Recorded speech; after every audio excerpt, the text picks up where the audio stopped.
Hey everyone, before you settle in for tonight's journey under Arctic stars, take a moment to dim the lights, maybe cuddle up under a warm blanket, and if you're enjoying this calm dive into hidden history, hit like and subscribe.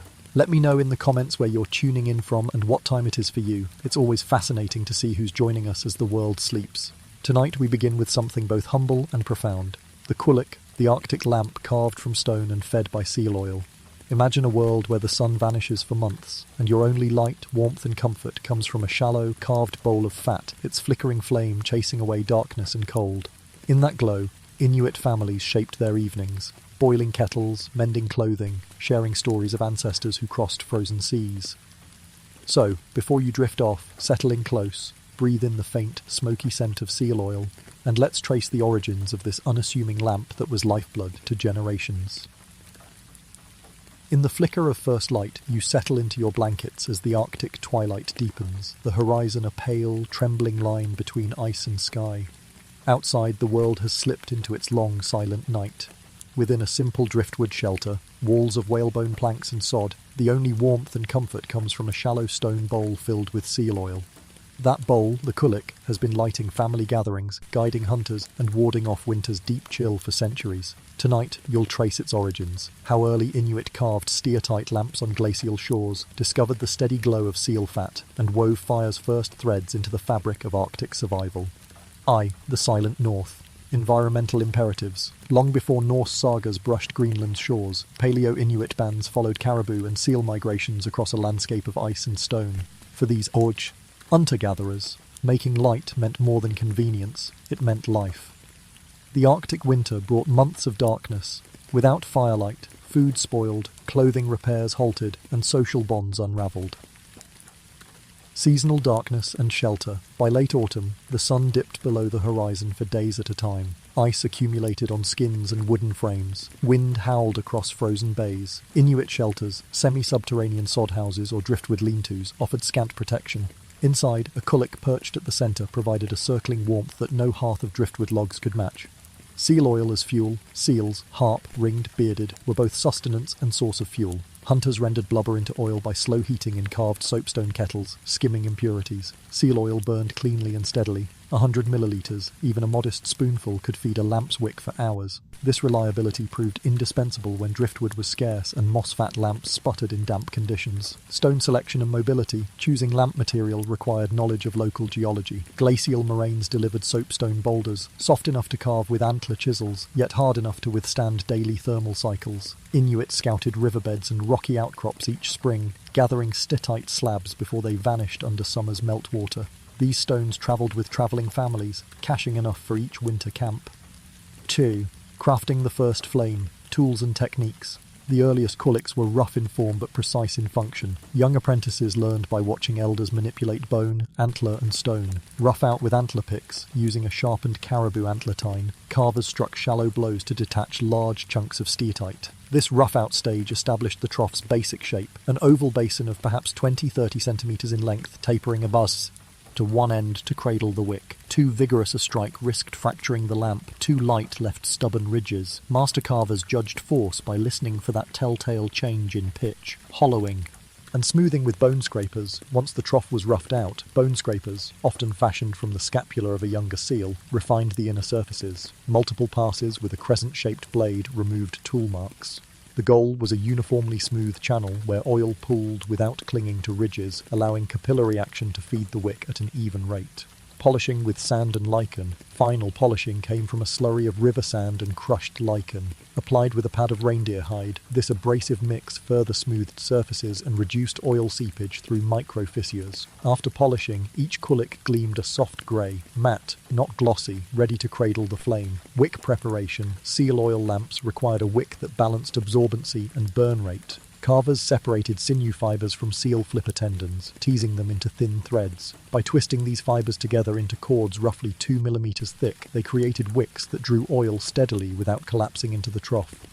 Changing humidity and oil viscosity demanded wick adjustments each season. Those who mastered this subtle craft avoided sputters and smoke. 3. Hearth of community, the qulliq's social role. More than a tool, The qulliq anchored the rhythms of Inuit life. In each household, whether a small family igloo or a communal kagi, a lamp illuminated daily chores, rituals, and stories. Morning and evening routines. At dawn's first glimmer, the oldest lamp in a dwelling was relit. Children gathered to help trim wick tips to 1/2 centimetre, ensuring a clean flame. The lamp's gentle warmth thawed frozen skins, softened oil for cooking, and signalled the start of daily tasks, mending nets, preparing seal meat, and carving harpoon handles. Ritual and oral tradition, qulliq light also framed spiritual life. Mothers told naming ceremony tales around the flame's circle. Shamans invoked Sedna's favour in the lamp's amber glow. Each lamp held social memory. Who carved it, where it was used during famine years, how many winters it had survived.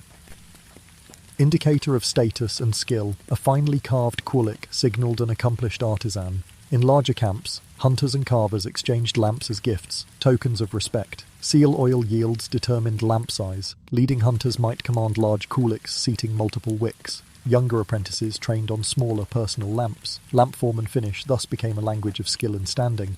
Unresolved thought, as you imagine hands shaping stone in the faint glow of moss-fat lamps, seal oil melting into a steady amber pool, and families gathering in warm circles against the Arctic chill. Consider this. How did the invention and refinement of the qulliq, so basic in form, yet profound in function, transform not only the material survival of the Inuit in darkness, but also the social bonds and spiritual lifeways that still flicker in their stories today? You watched the earliest Inuit carve steatite qulliqs with antler and bone tools, their first flames flickering against a drifting winter horizon. You saw how seal oil fueled these lamps, anchoring daily routines and spiritual rites in Arctic communities. Now, in Section 2, we venture beyond the lamp's basic form into the nuanced cultural developments and regional adaptations that shaped its evolution over centuries. You'll travel from Baffin Island to Greenland's western coasts, tracing how environmental conditions, trade contacts, and clan traditions forged distinct qulliq styles, refined carving techniques, and layered rich meaning into each vessel of light. In understanding these variations, you'll glimpse the deep interplay between technology, environment, and social identity that preserved, and sometimes transformed, the seal oil lamp acros. SS Generations of Arctic Life, I. Ecological imperatives and material adaptations, A. Rock sources and material qualities. While the fundamental design of the qulliq remained consistent, a shallow oil, trough tapering to cradle a wick, the choice of steatite sources introduced subtle differences. Baffin Island, steatite. On Baffin Island, carvers favoured a greenish-grey soapstone from the Fury and Hecla Strait. This variant contained higher talc content, rendering it exceptionally soft and easier to sculpt with bone tools. However, its increased porosity required extra polishing to prevent oil seepage. Baffin qulliqs often bear deeper polishing striations, the evidence of longer lichen and sand treatments to seal microscopic fissures. Greenlandic soapstone. West Greenland's quarries produced dense, dark grey steatite streaked with iron oxide veins. These harder stones yielded more durable lamps, but demanded diamond-like abrasion, often using quartz sand and harder driftwood chisels, lengthening carving time by days or weeks. Greenlandic qulliqs therefore became prestige items, their extra labour reflected in community esteem. Cape Dorset varieties. In southern Nunavut, around Cape Dorset, mixed soapstone deposits yielded mid-density material. Carvers here balanced carving efficiency with durability, roughing out with antler picks, finishing with reindeer antler tips, and polishing with freshwater sand. These Cape Dorset lamps exhibit uniform finish and modest decorative incision, reflecting the block's balanced properties. Wick, innovations and oil blends. Beyond stone, the material culture around wick and oil evolved to meet local conditions. Wick material experiments. While seal sinew remained primary, some regions incorporated driftwood bark fibre, boiled and shredded, to strengthen wicks in damp coastal camps. West Greenland weavers sometimes added muskox hair to sinew cores, leveraging its hollow structure for improved oil capillarity and greater flame height in windy shoreline dwellings. Oil blending practices. Pure seal oil burned cleanly but at lay. Oa luminosity. Inuit near walrus hunting grounds experimented with blending whale oil, richer in fatty acids, for brighter light during communal gatherings. Although whale oil produced more smoke, careful wick trimming and periodic scraping minimised soot buildup. These local oil recipes punctuated cultural events. Whale oil lamps glowed in spring festivals, while lean seal oil fuels sufficed for everyday use. 2. Decorative language, carving motifs and clan signatures. Carvings around lamp rims and external surfaces transformed utilitarian lamps into vessels of cultural expression. A. Incised borders and symbolic patterns. Shamanic iconography. In central Nunavik, qulliqs bear shallow incisions of stylized bird tracks and fish scales, motifs invoking animist belief in animal spirits. Carvers inscribed these patterns during lamp creation, believing they would channel protective forces back into hearthside communities. Lineage bands. On the eastern Arctic archipelago, families adopted simple vertical line bands around lamp exteriors to denote clan affiliations. Each horizontal band, often numbering 3 or 5, represented a generation, linking the lamp's light to ancestral continuity. A lamp might display 8 bands, signifying lineage depth, making its presence in a household both functional and genealogical. Northern tundra. Flora. In the western Canadian Arctic, some qulliq makers incised motifs of tundra flowers, Arctic poppy petals or dwarf willow leaves, on the lamp's base. These rare botanical carvings celebrated seasonal blooms, reminding homesick hunters of summer's return even in midwinter gloom. B. Applied pigments and hearth patinas. Though pure soapstone remained the norm, certain communities experimented with colour. Hearth soot enhancement, a common practice across the Arctic, involved rubbing soft soot into shallow incisions. This simple pattern, Asian accentuated carved lines making motifs stand out when lamp surfaces glowed in lamplight. Over years, hearth soot darkened edges, creating a rich visual contrast between polished steatite and ink-toned grooves. Red ochre highlights. In some Greenlandic camps, powdered red ochre, gathered from inland cliffs, was mixed with seal oil and daubed onto motif recesses. The warm crimson tones, visible only by firelight, gave special lamps a ceremonial aura, reserved for gatherings of elders or ritual invocations. 3. Contact and change, European encounters and material exchange. From the 16th century onward, Inuit interactions with European explorers and traders introduced new materials and tools, yet the qulliq's core tradition endured. A. Iron blades and metal tools, adoption of iron scrapers. By the mid-18th century, European whalers and Hudson's Bay Company trading posts supplied small iron blades and files. Inuit carvers quickly recognized their efficiency. Iron scrapers replaced bone tools for final finishing, reducing polishing time by half. However, limited supply kept iron implements precious, often reserved for elite artisans and ceremonial lamp creation. Metal chisels for detail work. Missionaries and traders brought small metal chisels that enabled finer decorative carving. Carvers experimented with miniature motif panels around lamp edges, fishhook shapes and miniature bird silhouettes, once impossible with broader antler tines. These finer decorations signalled both tool adoption and evolving aesthetic tastes. B. Glass and ceramic integrations. Glass bead inlay. Russian traders introduced glass trade beads. Some Arctic artisans embedded beads into shallow lamp rims, securing them with seal oil resin to create luminous accents. These bead-inlaid qulliqs became prized gifts, blending indigenous carving with imported ornamentation. Ceramic bowl variants. In western Greenland, Inuit craftspeople repurposed broken ceramic bowls for lamp bases when steatite was scarce. They carved wooden wick trays fitting bowl interiors, adapting the qulliq faux. Arm to new vessels. Though less heat-resistant, these ceramic qulliqs demonstrate pragmatic adaptation in periods of steatite shortages. 4. Culinary and communal dimensions. Beyond the flame, the qulliq's shaping role extended into culinary arts and social customs. A. Cooking and food preparation. Kettle supports. Many lamps bore small carved notches along their midline, designed to cradle iron kettle handles. This innovation integrated cooking directly over seal oil combustion, allowing soups and stews to simmer gently without additional fuel. The lamp thus served as both light source and communal cooking hearth in winter camps. Fat rendering rituals. The first oil drawn each autumn underwent ritual rendering. Families gathered around multiple qulliqs, each lamp dedicated to a specific elder or clan line. The first trays of golden oil dripped into communal bowls, then redistributed among families as both cooking fuel and spiritual blessing for the coming winter. B. Storytelling and knowledge transmission, qulliq circles. In the deepest nights of polar winter, families circled the lamp to recount migration sagas and animal encounter legends. The lamp's flame height, carefully trimmed, became a narrative cue. Tall flames signalled suspense in a story's climax. Shorter, flickering light marked humorous interludes. The torch-like screen of golden light animated storytellers' faces, lending drama to oral history under Arctic hush.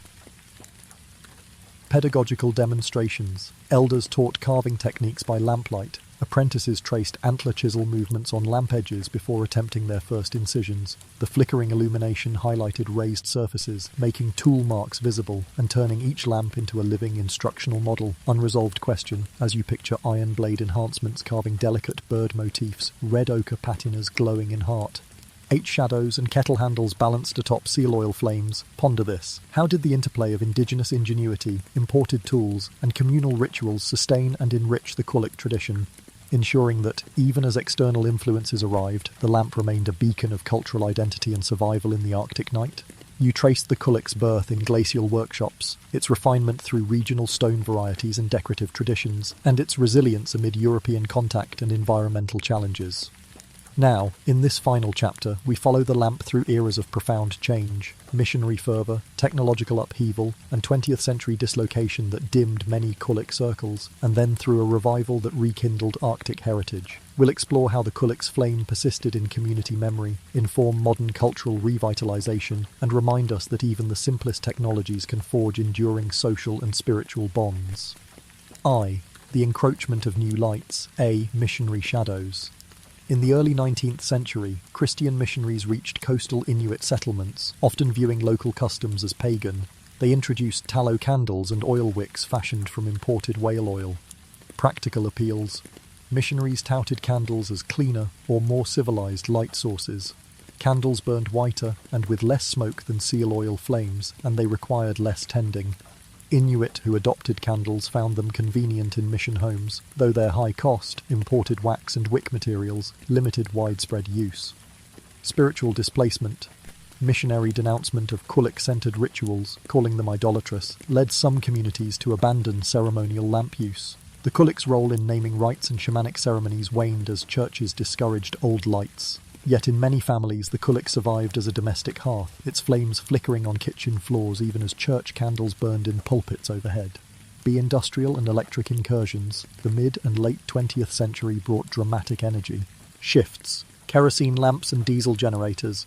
Fur trading posts and coastal towns installed kerosene lamps, supported by barrel imports, and later small diesel generators powering fluorescent fixtures. These new lights supplanted many qulliqs in public buildings, schools and trading posts. Their steady, bright illumination required less daily maintenance, appealing to administrators and educators, electric grids and cultural displacement. By the 1970s, some larger Arctic hamlets connected to diesel or hydro-powered grids. Electric bulbs chased shadows from every corner, and the ritual of tending a qulliq flame fell from necessity. Younger Inuit, raised in electrified houses, sometimes considered seal oil lamps relics of a vanished past, and few families preserved the carving tools or oral chants that once accompanied nightly lamp rituals. 2. Cultural erosion and memories flicker. A. Loss of oral tradition. With the qulliq's quotidian role diminished, many of its associated knowledge traditions risked extinction. Shifting apprenticeship patterns. Carvers who once dedicated seasons to lamp making found their skills unneeded. Younger generations pursued wage labour, schooling and government jobs, offering little incentive to master antler picks or seal sinew wicks. Apprenticeship chains, already strained by Christian interdictions, fractured entirely in many communities. Vanishing ceremonial chants. Story circles dwindled with the arrival of radio and television. The nuanced chants that guided pattern incisions and oil recipes faded as community gatherings shifted to indoor social halls. Researchers who recorded elders in the 1960s captured only fragments, stories of long nights and lamplight dances, before the chantmakers themselves passed on. B. Remnants in museum repositories. Despite cultural erosion, physical qulliqs survived in collections. Ethnogra.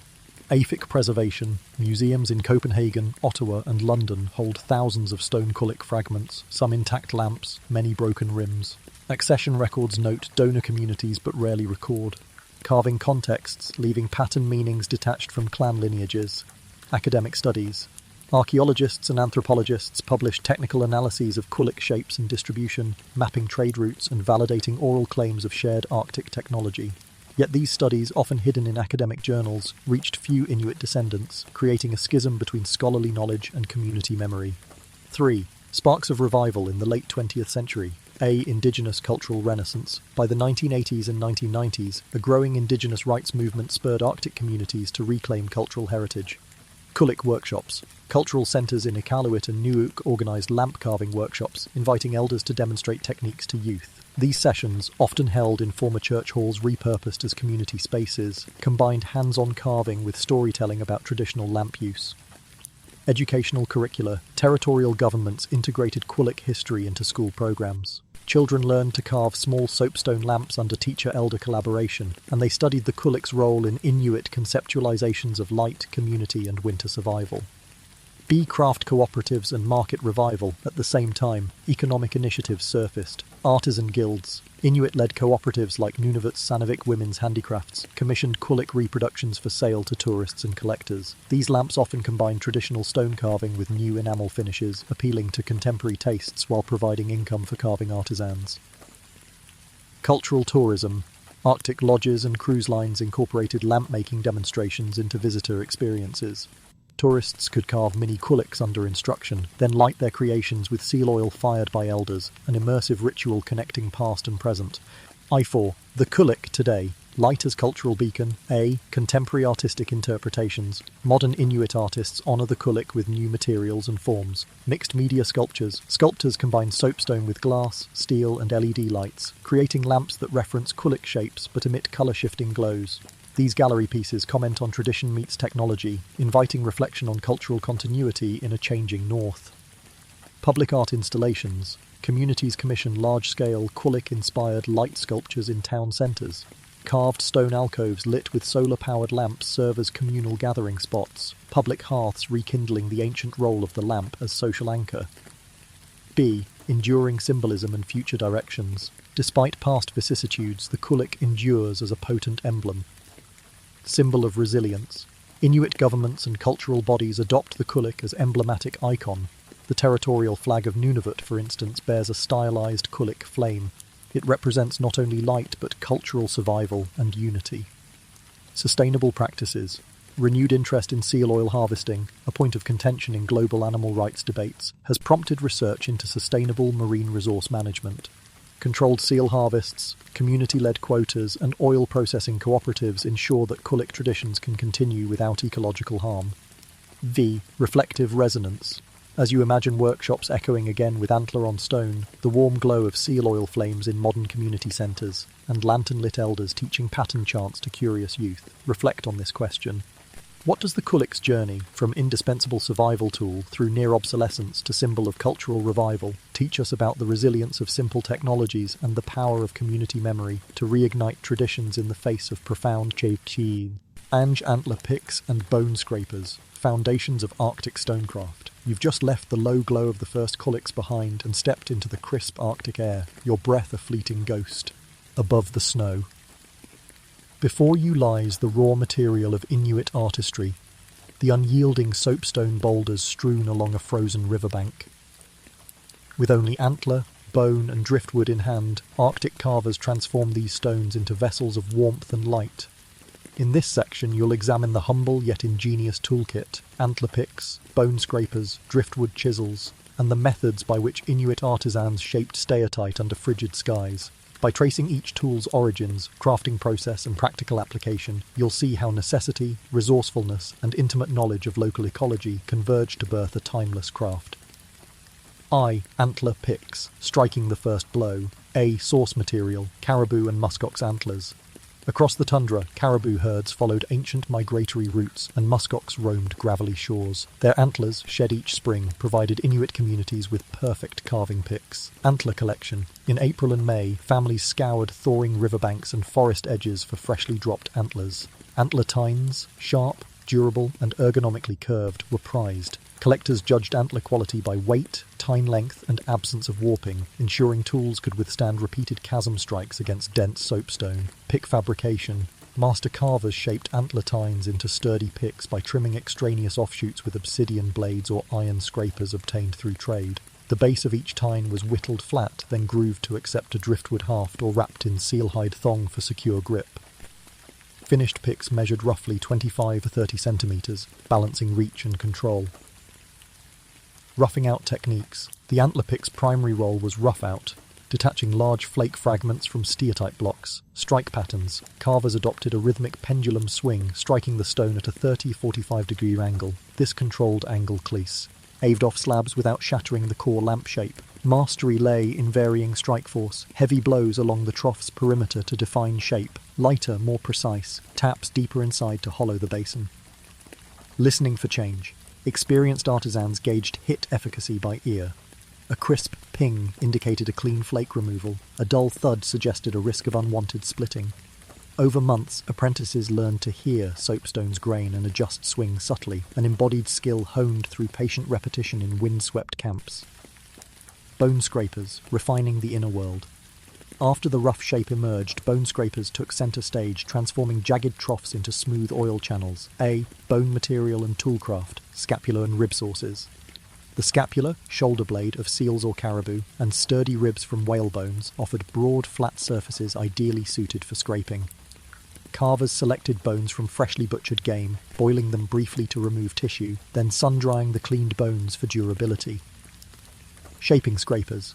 Using antler picks for rough trimming and flint flakes for finer cuts, artisans shaped bone plates into crescents roughly 15 centimetres wide. Edges were beveled on one side to create sharp but resilient scraping surfaces. Many scrapers bore notches or holes at one end, used to tie sealskin for handling or to hook onto belt loops when not in use. Hollowing and surface preparation, channel smoothing. Scrapers were drawn along the lamp's interior in long, fluid strokes, removing ridges left by antler strikes. Carvers worked systematically, starting at the trough's widest point and moving toward the narrow wick channel, ensuring uniform surface depth. Scraped off steatite shavings in Arctic villages known as stone snow fell to the ground, recycled later as polishing grit. Edge definition. The trough's lip, title for both wick placement and oil containment, demanded acute precision. Scrapers with narrower bevels refined the lip's edge, producing a thin, even ridge. A well-defined lip prevented oil run off and ensured capillary action fed the wick consistently. Tactile quality checks. Carvers placed palm, moistened with oil, against the scraped surface. A perfectly smooth channel felt uniformly cool and slick. Any rough patch, an unnoticed ridge, would later manifest as soot or sputter in the burning lamp. This tactile feedback loop guided final refinements before polishing. 3. Driftwood chisels and wooden wedges, supporting rolls. In addition to antler and bone, driftwood, scarce yet invaluable in Arctic contexts, served as both carving tool and shaping wedge. Chisel crafting from driftwood selection. In coastal camps, harsh Arctic currents deposited planks of birch and willow along beaches. Carvers sought straight-grained pieces roughly 1 to 2 centimetres thick, ideally free of rot spots. Wood selection balanced durability with the need for lightweight handling. Chisel shaping. Birch pieces whittled to a modest taper became chisels for shallow incisions and decorative work. The chisel's cutting edge, just a few millimetres wide, enabled carvers to incise clan marks or refine wick grooves where bone scrapers were too broad. Chisels were typically replaced annually, worn edges giving way to fresh flitches. Wooden wedges for controlled splitting. Wedge preparation. Thin splints of willow, whittled into ski-like wedges, were driven into rudimentary saw kerfs made with antler picks. Gentle hammering, often using a rock or bone mallet, opened fissures along desired lines, guiding the removal of large slabs. This wedge and kerf method allowed carvers to detach unwanted stone portions cleanly, without overstriking with heavy antler blows. Precision shaping. Wedges also assisted in hollowing side channels or decorative recesses. Inserted along shallow grooves, they separated small panels of stone to depths unreachable by scraping alone. Carver's tamu. Imed wedge use carefully, soaking stone kerfs with warm seal oil to prevent cracking under cold temperatures.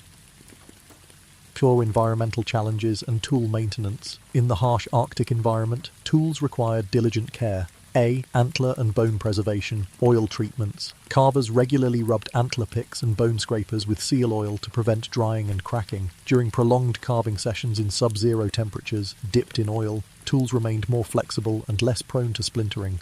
Field repair kits. Hunters carried small repair kits, bits of sinew, bone fragments and sealhide thongs. Cracked antler tines could be lashed to driftwood handles. Chipped bone scrapers reshaped by stone abraders. These kits ensured that even on hunting excursions far from home, carving tools could be kept functional. Seasonal tool cycles. Spring. Tool-making workshops. Each spring, after ice breakup, communities held tool-making workshops. Elders taught younger members to select antler, shape bone, and test driftwood chisels against sample stones. These gatherings reaffirmed communal knowledge and ensured tool inventories were refreshed before summer hunts. Winter tool retirement. Worn tools were ceremonially retired at winter's end. Bone scrapers with frayed edges and cracked antler picks were placed in stone-lined caches, markers of past winter's labours. New tools assumed their places by the hearth, ready for the carving season ahead. Unresolved thought. As you imagine antler tines sparking against glacial stones, bone scrapers gliding through emerging grooves, and driftwood wedges teasing out precise lamp shapes in frigid camp workshops, consider this.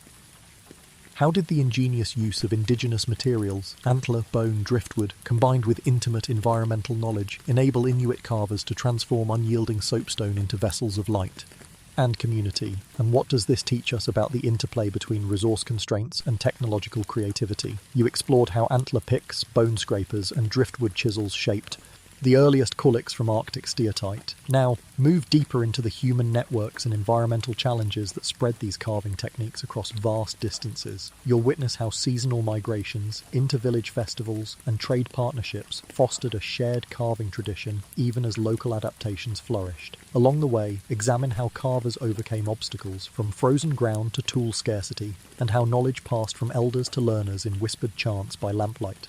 Through these stories, you'll see the qulliq craft not as static tradition, but as a dynamic living technology that evolved alongside Inuit lifeways.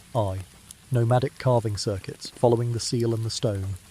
Seasonal migrations as knowledge highways. Inuit communities moved cyclically, spring to the coastal ice edge, summer inland along river valleys, autumn back to bays for seal hunts. Each movement carried carving know-how into new territories. Spring coastal camps, April-June. As sea ice began to crack, families established temporary camps near Polynius, areas of open water attracting seals. Here, steatite boulders freed by spring floods dotted the beaches. Carving workshops sprang up on driftwood platforms where elders taught youth to rough out new lamps before heading inland.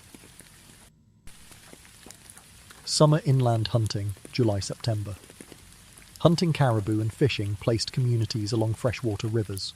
In these camps, the lack of fresh steatite deposits spurred innovation. Carvers recycled old lamp fragments, rehewing bowls into smaller personal lamps, and using antler scrapers to transform ceramic trade bowl shards into miniature qulliq analogues. Autumn headwater camps, October-November. As rivers froze, families returned toward the coast. Camp gatherings became natural venues for sharing carving tales. A carver from a southern bay might exhibit a new jewel. Wick design learned from an eastern village, spurring lively exchanges around the communal lamp circle. Inter-village festivals, rituals of carving and community. Specialised carving skills spread through gatherings that combined trade, ceremony, and friendly competition. Qulliq launch celebrations. Before setting out on kayaking hunts, villages held ceremonies where newly carved qulliqs lit the beach at dawn. Carving apprentices presented their lamps for elder inspection. Best crafted pieces earned ritual praise, while minor flaws led to communal scrubbing and refinishing sessions guided by master carvers. Seal oil gift exchanges. During autumn feasts marking the season's first seal kill, families exchanged small lamps as tokens of hospitality. A finely carved lamp, its trough perfectly smooth, could secure trade rights or marriage alliances, reinforcing carving excellence as both social currency and artistic practice. 2. Tool scarcity and creative substitutions. Even with shared gathering spaces, carvers often faced raw material shortages, prompting resourceful adaptations. Antler shortages and metal imports. As European trade intensified in the 18th and 19th centuries, some coastal camps found caribou herds dwindling due to over-harvesting and climatic stress. Without antler picks, carvers improvised. Marine mammal bone picks. Walrus or whale rib sections, once deemed too soft for carving, were stiffened through smoking over seal oil lamps. Their transformed hardness allowed use as ersatz picks, though skillful hands had to temper strike force to avoid tool breakage.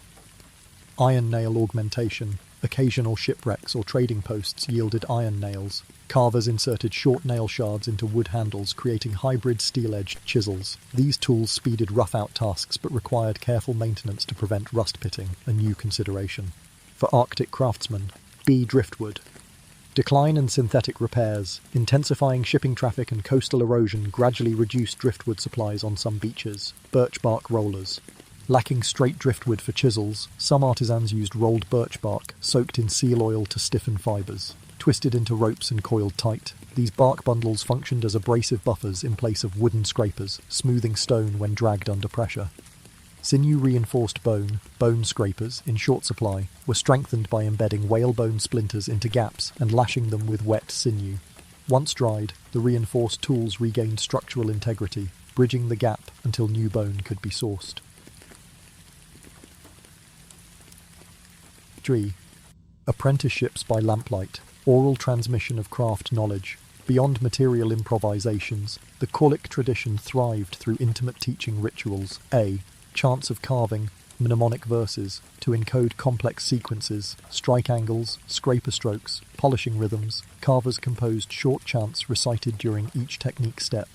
30 by 40 song, a rhythmic verse describing the ideal trough depth, 30 beats deep, 40 pulses wide, guided apprentices' hammer counts. By matching strikes to chant cadences, learners internalized proportions without written measures. Smooth as river glass, polishing mottos compared scraper strokes to flowing water. 1 pull soft, 2 pulls coarse, glass-like sheen by the third course, helping maintain consistent pressure while smoothing surfaces. B. Hidden workshops, learning beyond the public gaze. Certain advanced techniques, iron pick use, red ochre inlay, dual wick carving, were taught only in private. Elders' hearth sessions. Once communal carving ended at dusk, apprentices accompanied elders into smaller stone chambers. Under low lamplight, the master demonstrated delicate chisel work, cautioning that even minor mistakes could crack precious stone. These secretive night workshops fostered deep bonds and guarded specialized knowledge. Inheritance of tools. Master carvers bequeathed prized antler picks and bone scrapers to chosen heirs, marking formal admission into the carving lineage. The numbered notches on each tool, crudely inscribed, served as both memorial and master's signature, ensuring provenance across generations. 4. Regional identities and carving signatures. As techniques spread, local styles crystallized into identifiable carving dialects. A. Eastern Bay angularity. Carvers near eastern Hudson Bay favoured sharper trough angles, narrow channels that produced taller, more concentrated flames, suited to windswept dwellings. Their antler picks bore distinctive flattened heads, optimised for creating steep inner walls. B. Northern Peninsula flourishes. On northern Labrador Peninsula camps, decorative edges featured small circular dimples flanking the trough lip, produced by tapping with overturned bone button tools. These pearl strand patterns echoed local shell bead ornamentation, affirming the lamp's identity within broader artistic traditions. Unresolved question. As you picture lamplit night sessions where apprentices chanted proportions and reshaped tools from fractured bones, think about this. How did the rhythms of migration, the ingenuity born of scarce resources, and the intimate mentorship under lamplight combine to sustain and diversify qulliq carving across the vast Arctic, creating both shared traditions and unique regional signatures that endure in Inuit heritage today? You learned how antler picks, bone scrapers, and driftwood chisels forged the earliest qulliqs from raw steatite. In Section 2, you saw how those tools, and the knowledge of when and where to use them, travelled across seasonal camps, adapted to material scarcity, and passed from master to apprentice through lamplit chants and secret workshops. Now, in this final chapter of Story 2, we examine how the craft navigated seismic culture. Rail and technological shifts, from missionary condemnations and oil lamps to electrification and museum collection. Then we turn to contemporary revival efforts, how Inuit artisans today rediscover ancient toolkits, incorporate metal and synthetic materials, and ensure that the echo of bone on stone continues to resonate. Finally, we reflect on how this humble intersection of toolmaking and stonecraft offers broader insights into human ingenuity under constraint and the resilience of traditional technologies in a changing world. I. Cultural disruption and technological displacement.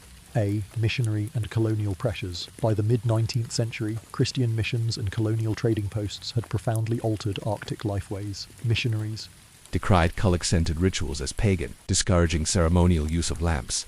Simultaneously, Hudson's Bay Company outposts introduced kerosene lamps, steel files, and saw blades.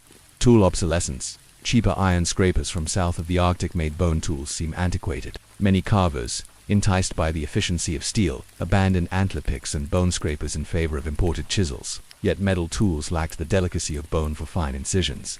Some craftsmanship nuances were lost in the transition. Replacement. Kerosene and whale oil wick lamps burned brighter and required less daily attention. sidelining the qulliq. With lamp use waning, demand for carved stone bowls plummeted, craft workshops emptied, toolkits were discarded or repurposed, and carving rites faded from communal calendars. B. Electrification and craft declined by the late 20th century. Electrified settlements made stone lamps redundant. Few elders remained who still wielded antler picks. Broken bone scrapers rusted in tool chests. The final blow came as young people, schooled in towns far from seasonal camps, gravitated toward wage labor. Traditional carving skills teetered on extinction, elder attrition with elder carvers passing away. Their tool caches, antler bone and driftwood kits entered museum storerooms, stripped of context and ceremony. Lost apprenticeships, the once intimate master-apprentice bonds, disintegrated. No one remained to teach the precise strike angles or the ritual chants that had guided countless seasons of qulliq carving. 2. Rediscovery and cultural revitalization. Museum community collaborations in the 1990s. Growing indigenous rights movements spurred Arctic communities to reclaim their material culture. Museums holding qulliqs and tools began partnering with Inuit organizations, tool loans and workshops. Institutions like the Nunaat Museum in Inuvialuit and the Greenland National Museum organized tool loan programs. Carving. Elders borrowed antler picks and bone scrapers, some over a century old, and demonstrated stone bow carving to youth in public workshops. Handling ancestral tools reawakened dormant techniques and sparked intergenerational dialogue. Oral history projects, ethnographies recorded elders recounting toolmaking lore, how to select antler, how to test bone density, the secret sanding mixes of sand and lichen. These recordings, archived in Inuvialuit and Greenlandic, now guide modern learners in reconstructing lost methods. B. Contemporary artisans and hybrid techniques armed with revival zeal. A new generation of Inuit carvers blends tradition with innovation. Antler composite picks, recognizing antler scarcity in some regions. Artisans fashion hybrid picks, antler tines reinforced with steel cores salvaged from marine hardware. These picks retain the antlers' shock-absorbing properties while gaining steels. Durability honoring tradition while addressing material constraints. Polymer bone scrapers. Some workshops cast epoxy polymers into molds shaped like ancestral bone scrapers, embedding small bone fragments for authenticity. These durable tools replicate the scraping action of bone, ensuring that apprentices can learn proper techniques without depleting limited bone stocks. Precision-engineered wedges. Modern carvers mill wedges from seasoned oak or even aircraft grade aluminum, using computed numerical control CNC tools to achieve consistent taper angles. While far removed from driftwood origins, these wedges pay homage to the principle of guided splitting, enabling large lamps to be roughed out swiftly before final hand finishing. III lessons in constraint-driven creativity. The evolution of qulliq. Carving tools from antler and bone to steel-reinforced hybrids reveals enduring principles. Resourcefulness. Under scarcity, Inuit carvers turned every available material: shed antler, butchered bone, driftwood scraps into specialized tools. Constraints bred creativity, leading to a toolkit precisely matched to environmental challenges and material properties.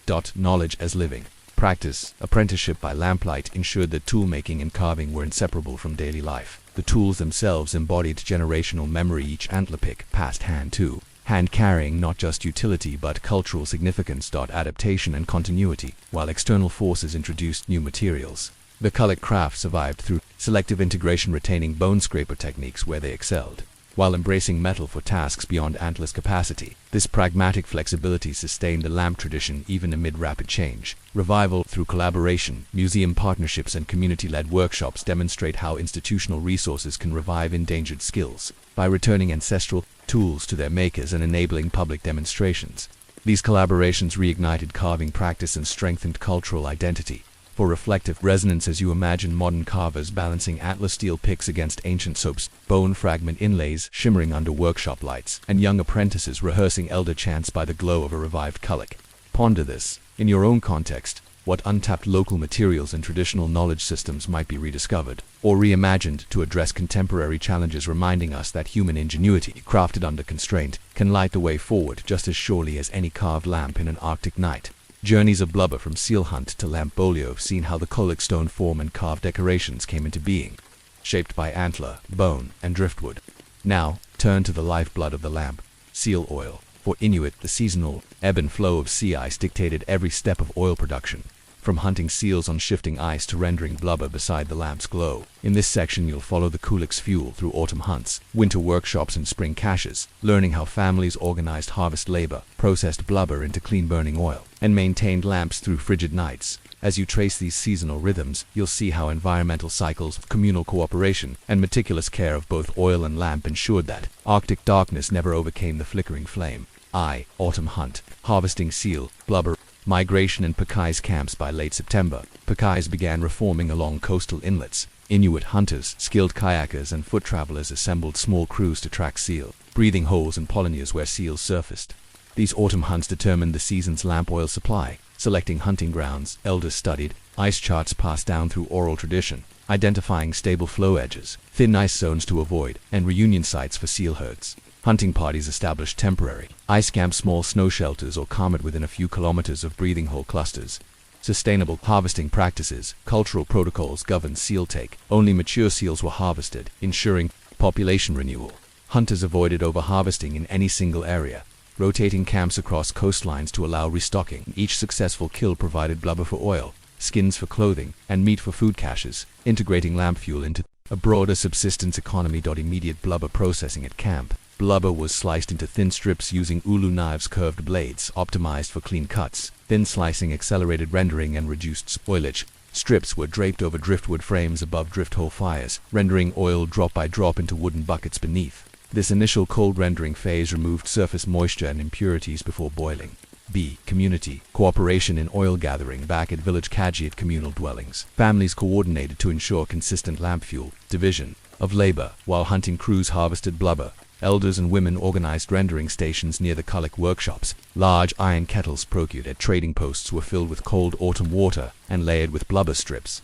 Fires of driftwood or seal oil-soaked peat heated kettles, melting fat into oil. Quality control. Renderers skimmed foam and residual char from kettles to produce clear oil. The first clear runs, known as golden oil, were collected separately for lamplighting, prized for clean burn and bright glow.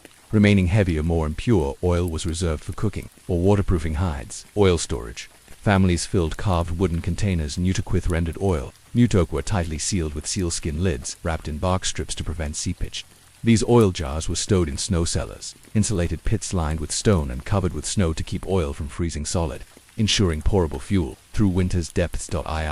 Winter workshops. Caring for lamp and fuels. Darkness deepened. Attention shifted to lamp maintenance and continuous oil supply. A lamp maintenance routine's daily cleaning. Each evening, before relighting households, inspected qulliqs for soot buildup and oil residue. A small scraper, often a leftover bone fragment, gently removed carbon deposits from the trough. Then, a soft lichen pad polished the surface, readying the lamp for fresh oil. Wick replacement and trimming. Wicks absorbed impurities over time, necessitating replacement every 2 to 3 days. Carers twisted fresh sinew fibers, lightly oiled them, and threaded them along the lip. Before lighting, wick tips were trimmed to a uniform 1/4 inch length, ensuring an even smoke-free flame. Seal oil filtration. Stored oil often contained frozen crystals or particulate matter. Renderers warmed oil in small batches, gently heating in a qulliq basin with low flame, then strained it through sealskin or woven grass filters, delivering smooth-burning fuel. Each NIGHTB communal lamp. Ceremonies. In larger camps, multiple qulliqs were lit in coordinated ceremonies. Evening gatherings. As darkness settled, families lit their primary qulliqs simultaneously. A communal lantern signaled the start. An elder's torch, carried among shelters, passed flame to each household lamp, uniting disparate dwellings in collective glow. Storytelling and craft exchange. Under lamplight, hunters mended nets, carvers refined new qulliq prototypes, children practiced drum dances. Oil supply stories circulated to many brine pockets in kettle 3, or blend, with whale oil for brighter glow, sharing practical wisdom alongside seasonal lore. 3. Spring surpluses and reserve caches. Final harvests and wild edibles. With winter seals gone and spring approaching, communities gathered remaining oil and turned to terrestrial resources. Blubber recycling. Old rendered blubber scraps once discarded were boiled again for a final oil extraction, squeezing every last drop. Scraps were then woven into waxy blocks and burned in emergency qulliqs. Seal carcass utilization. Stranded or spring-killed seals provided additional blubber, though leaner, their fat supplemented dwindling supplies. Carcass butchery teams delivered fresh strips to village renderers, extending fuel reserves into late spring. Weather vane of renewal. Oil cache distribution. Household versus community reserves. Families retained 3 weeks' worth of oil through spring hunts. Surpluses were funneled into a communal reserve, managed by elders. During late-season storms or unforeseen ice shifts, these reserves ensured lamp fuel for extended darkness. Ritual of oil redistribution. At mid-spring feasts celebrating first open water, ice cellars were reopened. Elders distributed oil in ceremonially carved wooden ladles, reaffirming social bonds and sharing communal success. This ritual reminded all that lamp fuel was not merely material but the glue of Arctic community. Unresolved question A, as you imagine: seal oil bubbling in kettles under lamplit rafters, families trimming wicks before gathering for evening tales, and spring reserves passed in wooden ladles. Reflect on this. How did the interwoven rhythms of seal migration, communal rendering, and meticulous lamp care create a resilient fuel economy, one that sustained not only light and warmth, but also social cohesion and spiritual continuity in the long Arctic night? You followed seal hunters braving autumn pack ice, watched families render blubber into clear seal oil, and joined in winter workshops to tend qulliqs by lamplight. Now, we expand our view beyond a single lamp or household to the broader systems, technological, economic, and social, that underpinned oil production, distribution, and ritual in Inuit society. Over the course of autumn hunts, winter gatherings, and spring feasts, communities wove a delicate balance of cooperation and innovation that ensured every home's flame remained alight. In this section, you'll explore 3 intertwined dimensions: oil collection technologies from coastal ice harpoon rigs to inland storage caches, tracking how methods evolved to maximize yield and minimize waste; trade and exchange networks, how seal oil circulated among bands, served as a commodity in European trade, and fueled new economic relationships; communal resilience mechanisms, the social institutions, seasonal ceremonies, and adaptive strategies that mitigated scarcity and reinforced cultural bonds around the lamp. By tracing these layers, you'll see that seal oil was more than fuel, it was social capital, spiritual medium, and driver of technological creativity that forged Arctic communities together through the darkest months. Evolving oil harvest technology, ice harpoon rigs and seal breath hole strategies, while traditional hunts relied on handheld harpoons at breathing holes. By the 18th century, some Inuit groups innovated semi-permanent RIGS to streamline blubber collection. Driven harpoon stands, hunters erected wooden frames, driftwood posts lashed with seal hide thong over known breathing hole clusters. A polished iron harpoon head, acquired through coastal trading posts, was weighted and suspended on a pulley. When a seal surfaced, the hunter released the weight, driving the harpoon with increased force and greater precision than freehand thrusts. These rigs, though requiring assembly each season, improved strike rates by an estimated 20%, as recorded in late 19th century whale logs. I saw crews to access seals trapped in large flow fragments. Wood or metal ice saws were deployed borrowed from Russian trading posts in western Arctic regions. Crews worked in pairs. One sawed a rectangular hatching in the ice. The other prodded water channels to guide seals toward breathing hole clusters. This cooperative method concentrated hunting efforts, reducing scout times and increasing blubber supplies for communal rendering. Blubber processing innovations. Blubber was harvested. The imperative was to render oil quickly and cleanly. Shale. When cold temperatures threatened to freeze fat, solid double kettle systems, drawing on Hudson's Bay Company trading post models. Some coastal camps used nested kettle systems. An inner rendering kettle held blubber strips. An outer water bath prevented scorching by regulating temperature. This indirect heating method yielded purer oil, as blubber fats melted at lower controlled temperatures, minimizing smoky residues. Journals kept by Moravian missionaries in Labrador note this technique's adoption in the 1840s, praising its efficiency. Polishing stations with gravity filtration to remove residual impurities without constant attention. Carvers set up gravity stacks. Rendered oil, still warm, was funneled through colanders lined with woven grass mats, then through layers of crushed mussel shell grit. The filtered oil dripped into waiting Nunaat containers perched on wooden tripods, leaving sediments behind. This low-technology yet effective method reduced the workload on women and elderly caregivers who could attend multiple lamps at once. 2. Seal oil as commodity, trade, tribute, and economic exchange. Interband exchange rituals beyond domestic use. Seal oil functioned as a unit of exchange among Inuit bands, fueling alliances and obligations. Oil tribute to seasonal hosts. Migratory family groups often wintered on territories belonging to related clans. Etiquette required visitors to present oil tribute, several nutafuls per household, to host families, acknowledging their hospitality and right to use communal facilities. These tributes were formally exchanged in early winter ceremonies. Families gathered in akaji lamps lit in concentric circles, and tribute jars passed hand to hand, reinforcing kinship ties and reciprocal responsibilities. Bridal feast oil, gifts in marriage arrangements.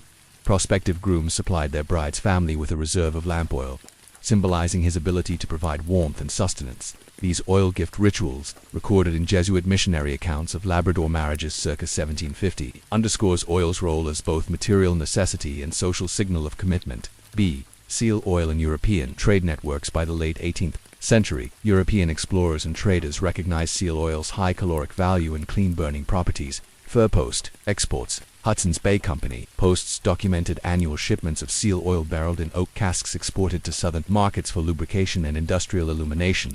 Each barrel, holding roughly 200 liters, represented the collective effort of dozens of Inuit hunters and renters. In return, Inuit communities received metal tools, cloth, and other goods, weaving seal oil into global trade flows. Missionary subsidies. Some Moravian mission stations purchased oil from Inuit, using proceeds to fund community schools and clinics. This transactional dynamic deepened economic interdependence. Communities learned to anticipate seasonal oil yields to meet both domestic needs and trade quotas, a delicate balance that sometimes stressed traditional solidarity obligations. 3. Communal resilience. Institutions and ceremonies evolved with technological improvements and trade outlets. Seal oil scarcity could loom due to icebreak patterns, pelagic shifts in seal populations, or winter storms. Inuit societies developed resilience mechanisms to manage risk. A. Seasonal ceremonial. Caches scovelet catching oil in ice cellars. Families carved deep snow-insulated cellars beside dwellings, storing surplus oil in Nunaat jars sealed with tatted sealskin lids. Elders oversaw cache inventories, recording amounts on tally sticks carved from driftwood. Regular inspections by community elders discouraged hoarding or misreporting, ensuring equitable distribution during lean spells. Spring redistribution festivals. Each spring, when ice melt threatened cellar integrity, communities held oil release ceremonies. Under a pale returned sun, elders opened caches, shared oil in communal bowls, and redistributed to families based on winter survival needs. These festivals reaffirmed collective stewardship, preventing a few households from monopolizing resources. B. Lamp maintenance guilds. Qulliq Inuit hereditary maintenance roles. Certain families held hereditary roles as qulliq specialists responsible for inspecting and repairing community lamps used in kagit or ritual gatherings. Trained from youth, members of these guilds preserved advanced carving and maintenance knowledge, passing it through formal apprenticeship, and collecting small oil stipends or fish oil tributes in exchange for their services. Knowledge gatherings. In late winter, after hunting subsided but before spring camps broke, guilds convened in larger settlements, often near missionary schools, for intergenerational conferences. Here, advanced techniques, double kettle rendering, new filtration methods, harpoon rig innovations were standardized and recorded on bark scrolls.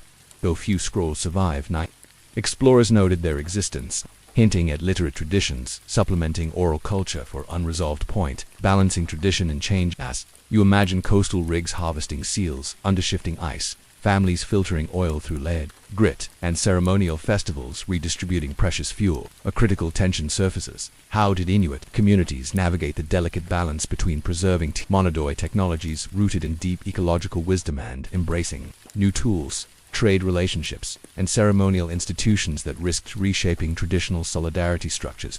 In the coming section, you'll see how this balance was tested by missionary pressures and colonial incursions, and how the fate of the qulliq flame hinged on the community's ability to integrate innovation without extinguishing cultural foundations. You have traced seal oil's journey from autumn hunts through communal rendering ceremonies, examined trade networks that wove oil into local and global economies, and seen how Inuit institutions safeguarded caches and carving skills. Now, in this final section, we follow the qulliq through eras of disruption, missionary bans, industrial fuels, and electrification that dimmed many Arctic hearths, and then through the stirring of a cultural renaissance that rekindled lamp traditions. Finally, we reflect on enduring lessons the qulliq offers about sustaining cultural technologies in the face of change. The dimmed flame, cultural and technological displacement, missionary prohibitions and social marginalization in the 19th and early 20th centuries. Christian missionaries and colonial officials viewed qulliq-centered rituals as barriers to conversion and civilization. Churches discouraged lamp-based ceremonies, replacing them with candle lighting in mission halls, and labeled the qulliq heathen ritual suppression. Many communal oil release festivals and qulliq launch lamp ceremonies were quietly discontinued or driven underground. Loss of authority. Qulliq guilds saw their hereditary roles undermined. Elders lost formal platforms to teach oil technologies, and tool-making knowledge ebbed as apprentices sought mission school education. B. Industrial fuels and electrification. By mid-20th century, imported kerosene, propane lanterns, and eventually, diesel-powered electricity supplanted seal oil lamps. Economic shifts. Kerosene, though expensive, offered brighter, lower-maintenance light. Governments subsidized fuel for public building schools, clinics, accelerating qulliq abandonment. Cultural Amnesia. As electric lights glowed, young Inuit grew up knowing only industrial fuels. By the 1970s, few households maintained seal oil stores or carving tools. Oral chants and maintenance rituals dwindle in memory. II flickers of renewal. Late 20th century cultural revivals. Grassroots heritage initiatives responding to cultural loss. Inuit organizations and museums launched programs to reclaim the qulliq community workshops, starting in the 1980s. Cultural centers in Inuvialuit, Nuuk, and Yellowknife invited elders to demonstrate carving, oil rendering, and lamp maintenance. To youth, these gatherings blended hands-on toolmaking with storytelling, reviving chants of strike counts and cash rituals. Educational curricula. Territorial governments integrated qulliq history and craft into school programs. Students learned antlipic, shaping, blubber rendering, and lamp upkeep alongside language and history, restoring pride in ancestral technologies. B. Artisan cooperatives and economic empowerment. Artisan groups recognized the qulliq's potential beyond heritage. Craft cooperatives. Organizations like the Carver's Circle in Nunavut began producing miniature soapstone qulliq replicas for sale, using proceeds to fund carving apprenticeships and communal oil caches. Ecotourism integration. Arctic lodges offered lamp carving and oil rendering experiences, drawing visitors to learn ancient skills while providing economic incentive to sustain traditional practices. 3. Enduring. Lessons from a flickering lighthouse. The qulliq's flame travels from its prehistoric origins to modern revival. For enduring insights emerge: resilience through adaptation. Inuit constantly refined oil technologies, high harpoon rigs, double kettle systems, filtration stacks, demonstrating that sustaining core practices often requires pragmatic innovation. Technology. As cultural nexus, the qulliq linked subsistence, hunting, craft traditions, social rites, and spiritual beliefs. Its decline underlines how losing a simple technology can unravel complex social fabrics, and its revival shows how recentering such tools can heal cultural ruptures.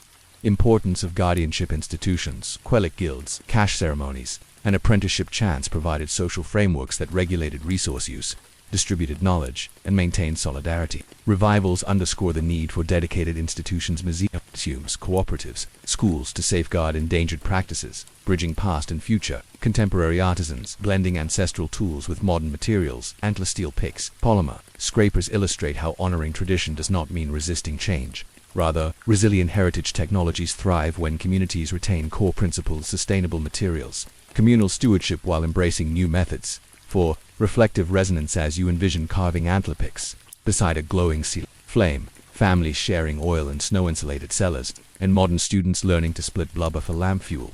Consider this question: what once culturally rooted technologies in your own community have faded under modern pressures, and how might reviving or reimagining them through collective guardianship, adaptive innovation, and intergenerational teaching rekindle social bonds and resilience in an ever-changing world? The lamp at the heart of home and Kinship traced the qulliq from carved steatite and seasonal blubber to communal oil caches and trade networks. Now, imagine stepping inside an Inuit Kajian earth-sheltered communal house where the flickering glow of multiple seal oil lamps casts gentle shadows on frozen walls. In this space, everyday tasks, social bonds, spiritual practice, and intergenerational learning weave together around the central hearth of qulliq light.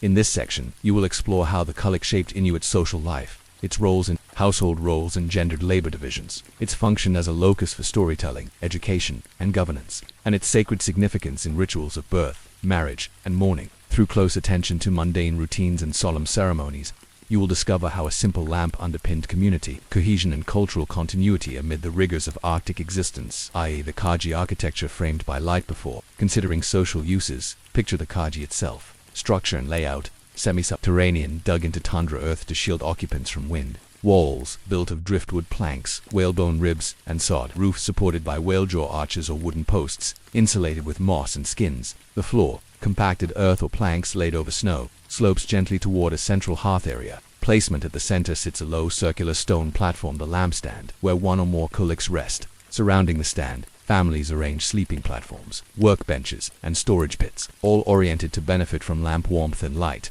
This architectural design reflects multiple imperatives: conserving heat, maximizing light distribution, and reinforcing social intimacy around the hearth. II daily rhythms: gendered tasks and lamp zones. Women's work by the qulliq: food preparation. Early morning, before dawn breaks, women light the primary qulliq beside the carving and storage area. Over its gentle glow, they boil frozen fish and muktak whale skin, render small batches of blubber for kitchen lamps, and prepare seal meat stews.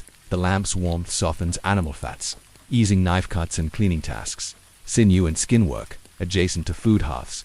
Women stitch waterproof parkas, men sealskin boots, and braid sinew ropes. The fine light of the qulliq reveals small holes and frayed threads, enabling precise needlework crucial for survival clothing, childcare, and teaching. As older children slept on raised platforms, younger siblings sat on mothers' laps by the lamp. Here, girls learned sewing patterns. Boys watched net mending, early vocational training woven seamlessly into domestic routines. B. Men's responsibilities in lamp maintenance, fuel collection and replenishment. After hunts, men deliver fresh sealed oil to kaji storage jars. At dusk, they refill household qulliqs, measuring oil by ladlefuls to ensure steady flame overnight.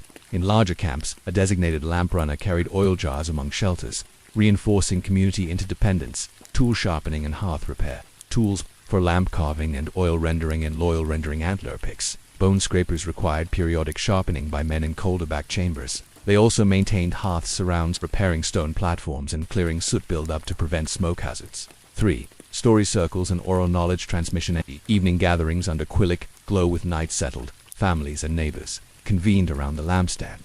Storytelling traditions, elders recited migration saga tales of drifting ice flows, heroic hunts, and encounters with spirits beneath the aurora. The lamp's flicker animated their faces, lending drama to wolf cry refrains and Savolf legends. Problem-solving councils, daytime matters, allocation of ice camps, resolution of hunting disputes, planning of communal seal drives were often finalized in evening lamp councils. Hats were placed on hearthstones in lieu of voting markers. A lift of a hat signaled agreement. A tap indicated dissent. B. Instructional use, apprenticeship and ritual. Knowledge technical demonstrations under bright qulliq light. Master carvers showcased new carving refinements, blade angles for decorative borders, sanding techniques for polishing. Apprentices traced tool motions on lamp rims before practicing. On fresh stone blocks taught spiritual lessons. Shamans and spiritual leaders used the lamp's central flame as a pedagogical metaphor. Just as a wick draws life from oil, so must individuals draw wisdom from ancestral teachings. Certain incantations for safe travel or good hunting were spoken only by the lamp's glow, reinforcing the lamp's spiritual dimension. For ceremonial significance, life cycle rites by lamplight, birth and naming ceremonies, newborn introduction. When an infant's umbilical cord was cut, a small qulliq was lit and placed beside the cradle, symbolizing the lamp's blessing for the child's first breath. The lamp's oil was shared drop by drop with guests as part of a naming ritual, invoking ancestral guardians. B. Marriage and union, joining of flames at weddings. 2 qulliqs, one from each family, were lit and placed together on the central stand. The merging flames signified the couple's union, their family's support, and the promise of future hearth sharing.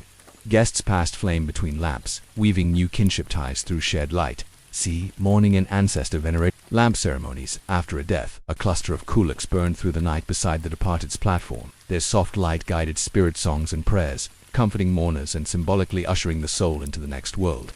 Lamp flames were allowed to burn down completely before burial rites concluded. Unresolved thought as you imagine families, stitching by the lamp's warmth, elders weaving stories that bind past and present, and couples lighting merged flames to embark on new lives. Consider this. In what ways did the qulliq's physical presence, its light, warmth, and ritual centrality shape the social architecture of Inuit life, forging bonds of cooperation, conveying knowledge, and marking each human passage with communal affirmation? You entered the kaji's warm glow, observing how the qulliq anchored gendered labor, guided evening storytelling, and framed life cycle rites.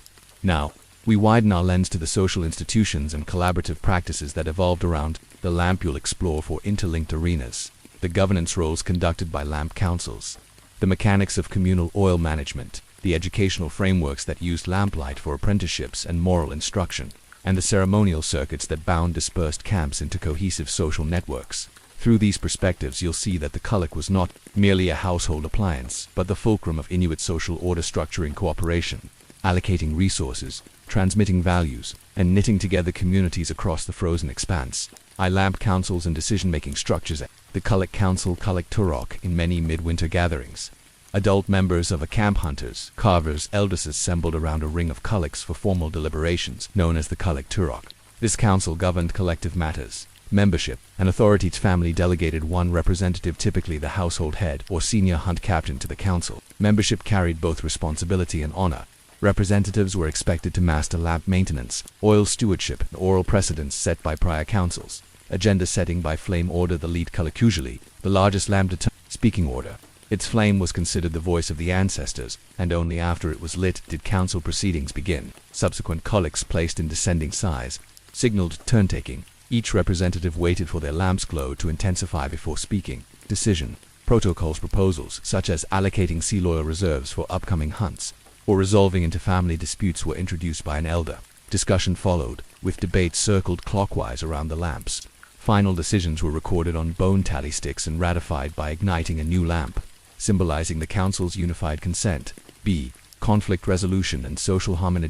Hunting grounds, oil shares, or lamp stewardship were inevitable. Lamp councils provided a neutral forum, mediation by elders, respected for lifetime knowledge of lamp rituals, served as mediators. Their interventions, often invoking precedents from past council decisions, restored balance, reminding disputants of interdependence symbolized by shared light. Restorative measures rather than punitive fines. Councils prescribed restorative tasks. A family found hoarding oil might be tasked with hosting the next lamp-up feast, providing oil, lamps, and hospitality, thereby repairing social bonds through collective labor and shared flame. 2. Communal oil management and resource stewardship. Collective storage facilities, sakuk, beyond household cellars. Larger camps maintained communal oil stashes, sakuk, whose management ensured equitable distribution. Construction and securitisak were underground stone-lined vaults, roofed with driftwood beams and insulated with moss. Entrance was via a covered stone chute requiring two-person operation to prevent accidental spill.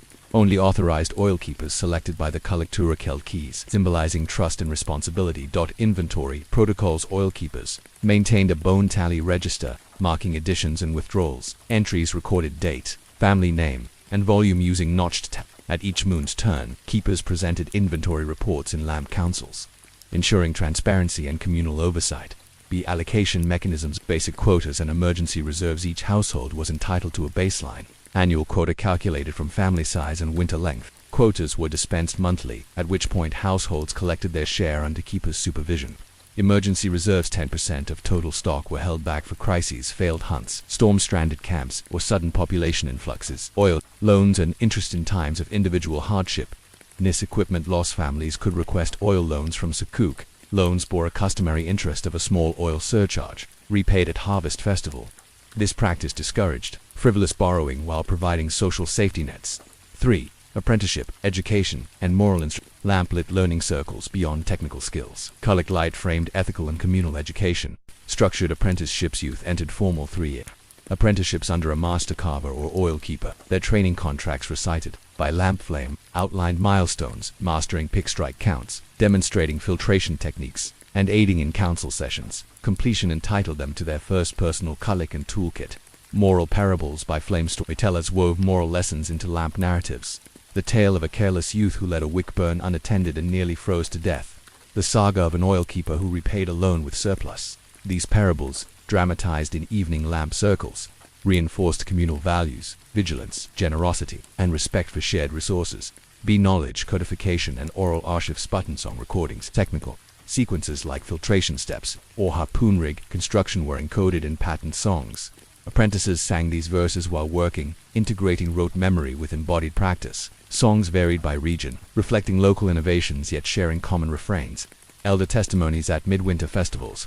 Elders delivered lamp histories, first-hand accounts of past famines when oil caches failed, or stories of lamp-making feats in distant camps. These testimonies, surrounded by lamplight, served as living archives, binding communal memory to each qulliq's personal and collective journey. IV ceremonial circuits, linking dispersed camps. Seasonal lamp processions. Some Inuit regions organized lamp processions that connected scattered settlements. Spring light pilgrimages as ice roads thawed. Delegations from coastal villages carried sacred qulliqs to inland camps, traveling by dog team or kayak. Processions lit small lamps at each village entry, forming a chain of light across the landscape.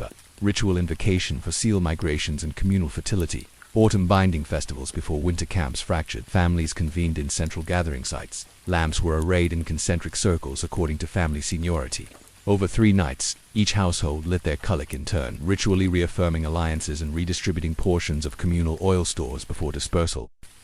Exchanges and innovation. Diffusion lamp maker delegations and regions, with distinctive carving styles. Greenlandic iron-veined steatite or Labrador dimple motifs. Grafting experts traveled to neighboring areas, demonstrating specialized techniques. These exchanges were sponsored by lamp councils and accompanied by gift oil tributes, facilitating cross-pollination of carving methods. Cultural fairs and competitions. Annual fairs brought distant bands together to showcase lamp artistry and oil harvest technologies. Competitions judged lamp ravini, lamp shape, precision oil clarity, and carving finesse.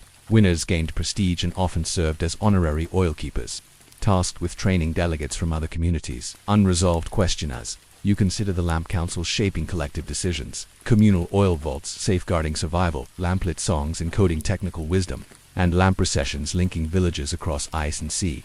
Reflect on this. What can the intricate institutions and collaborative practices built around the qulliq teach us about designing resilient social systems capable of managing shared resources, transmitting deep knowledge, and fostering unity, particularly in contexts marked by environmental uncertainty and cultural diversity? You entered the Kaji's lamplit world watching how the qulliq structured daily work, anchored storytelling and rites of passage, underpinned council governance, managed communal oil vaults, and linked camps across ice. Now, in this final chapter of Story 4, we trace how the qulliq tradition weathered profound upheavals, missionary suppression, industrial lights, electrification, and yet persists today as a potent symbol of Inuit resilience and identity. We'll explore three intertwined themes: displacement and adaptation, how lamp councils and oil institutions were disrupted and reimagined under colonial pressures, cultural revival and reinvention, the late 20th century movements that restored qulliq, carving oil rituals and lamp gatherings, lessons for community resilience, what the qulliq social architecture teaches us about sustaining collective resource management, knowledge transmission, and communal bonds in changing worlds, displacement and adaptation, qulliq institutions in crisis set, missionary and colonial disruptions by the late 19th century. Missionary and colonial authorities aggressively targeted qulliq-centered practices, council suppression, mission schools banned lamp councils, replacing them with Western-style village meetings. Elders lost their convening authority. Bond tally registers were discarded as pagan relics. Oil taxation and ritual bans. Trading posts imposed taxes on seal oil exports, channeling profits to colonial coffers. Churches forbade oil tribute ceremonies, driving many oil-sharing rituals underground. Despite these pressures, Inuit adapted hybrid meetings. Some communities held church councils, where lamp councils merged with mission-led town meetings incorporating qulliq agendas alongside colonial mandates, preserving elements of oil stewardship in new guises.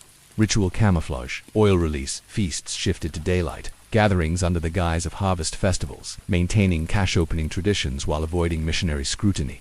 B. Industrial, lighting and institutional shifts. The arrival of kerosene lamps and later electric grids further eroded qulliq centrality. Public buildings, schools, clinics and trading posts adopted kerosene or electric lamps, sidelining qulliqs from communal spaces. Lampmaker guilds lost institutional patronage and ceased formal apprenticeships. Domestic transitions. Households replaced qulliqs with lanterns or light bulbs, relegating stone lamps to ceremonial corners or museum cases. Oral logic that lamp councils ensured equitable oil distribution was replaced by store-bought fuel rations and government allocations. Yet innovation persisted.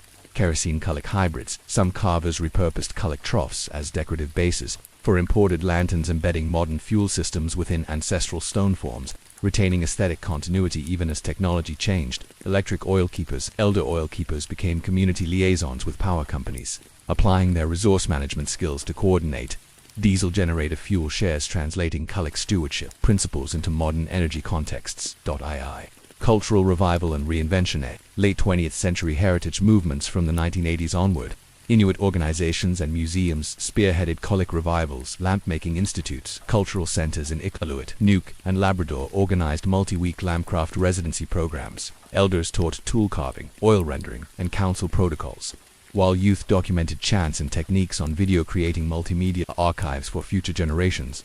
Oil cooperative re-establishment, drawing on traditional cash models. Some communities revived communal oil vaults, modern oil cops that pooled harvests, managed quotas, and imparted profits into education and health funds. These cops operate under tribal councils, blending ancestral governance with contemporary legal structures. B. Contemporary practices and symbolic resurgence. Today, the qulliq shines again in multiple contexts: territorial flags and logos. The Nunavut flag features a stylized qulliq, centuries after flame-lit councils shaped Inuit governance. Municipal logos and corporate branding across the Arctic now evoke the lamp as emblem of cultural pride. Public art and light festivals. Communities host annual Festival of Lights, events where carvers display monumental qulliq sculptures, fitted with modern LED elements, marrying ancient form with new technologies to celebrate community resilience. Educational integration. School curricula nationwide include qulliq workshops. Students learn to carve mini-lamps, render oil, and enact lamp councils, embedding heritage practice in formal education and ensuring ritual knowledge continues. III.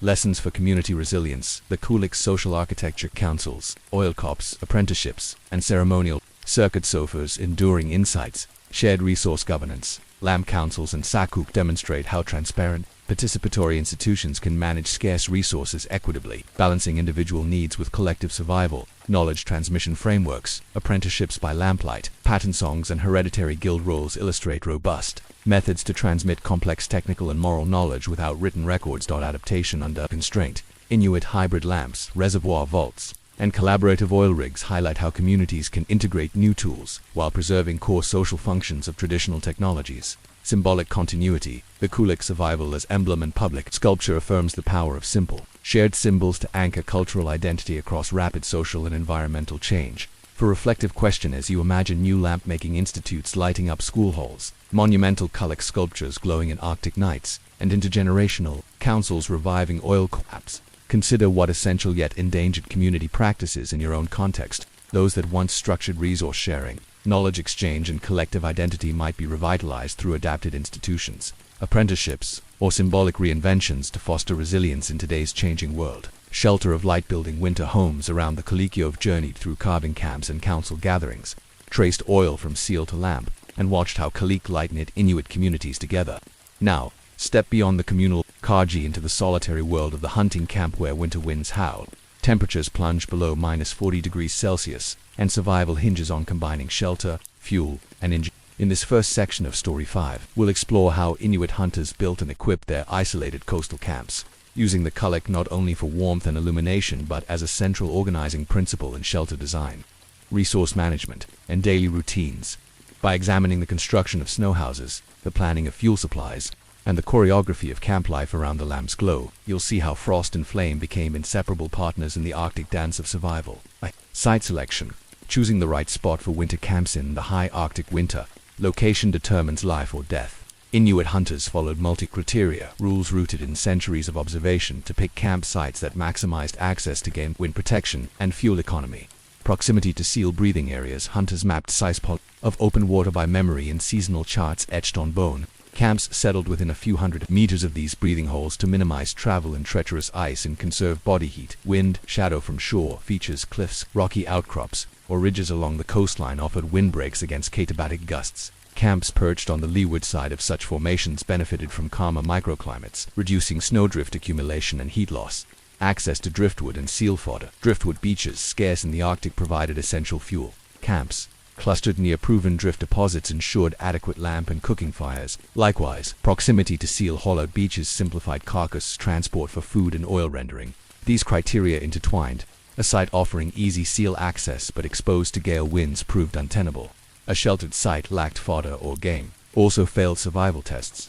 Only by balancing these factors could hunters guarantee the qulliq's flame would outlast the storm. Construct in the winter.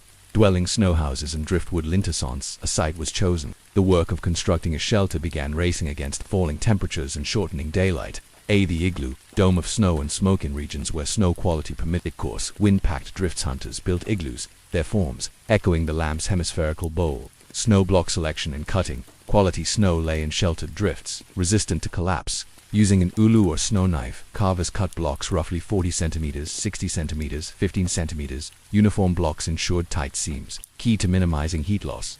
Spiral wall erection, beginning with a circular base. Builders laid blocks in an upward spiral, angling each row inward by a few degrees. The spiral terminated in a keystone cap block, creating a self-supporting dome. Interior walls were smoothed with wooden paddles, often driftwood, removing block ridges and reflecting lamplight more evenly. Ventilation and entrance. Tunnel. A small vent hole no more than a hand's width was drilled atop the dome, allowing smoke and humidity to escape. A low, narrow tunnel. Entrance trapped cold air, ensuring the main chamber retained warmth. A snow-covered sealskin door flap controlled draft and light entry. Within this dome, a qulliq placed on a carved snow pedestal radiated warmth as efficiently as a modern stove. Snow walls insulated radiant heat, and the dome's geometry circulated warm air across the curved ceiling, reducing condensation and frost buildup. Driftwood lean-tos and bark-lined shelters in areas scarce and suitable snow or when rapid shelter was needed, such as on slabby shorelines. Hunters erected driftwood lean-tos. Framework construction. Long driftwood logs, lashed between sturdy rock anchors or ice blocks, formed A-frame supports. Smaller sticks and branches interlaced to create a roof skeleton, then plastered with skins, moss, or sailcloth salvaged from European shipwrecks. Insulation layers. Interiors were lined with layers of sealskin, walrus hide, and thick moss. These materials prevented wind penetration and trapped heat.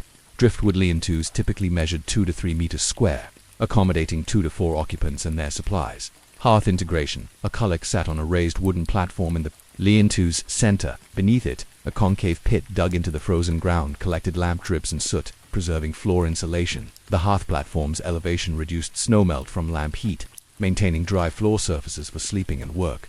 Though less durable than igloos, lean-tos offered rapid deployment. A skilled trio could build a secure shelter in under an hour, critical when sudden storms forced hunters from the ice edge to safe refuge. 3. Fuel logistics. Balancing oil and wood in isolation with shelter complete. Camp life centered on managing limited fuel stocks. In isolation, miscalculation could mean lamp extinguishment and Arctic death sentence. Seal oil rationing.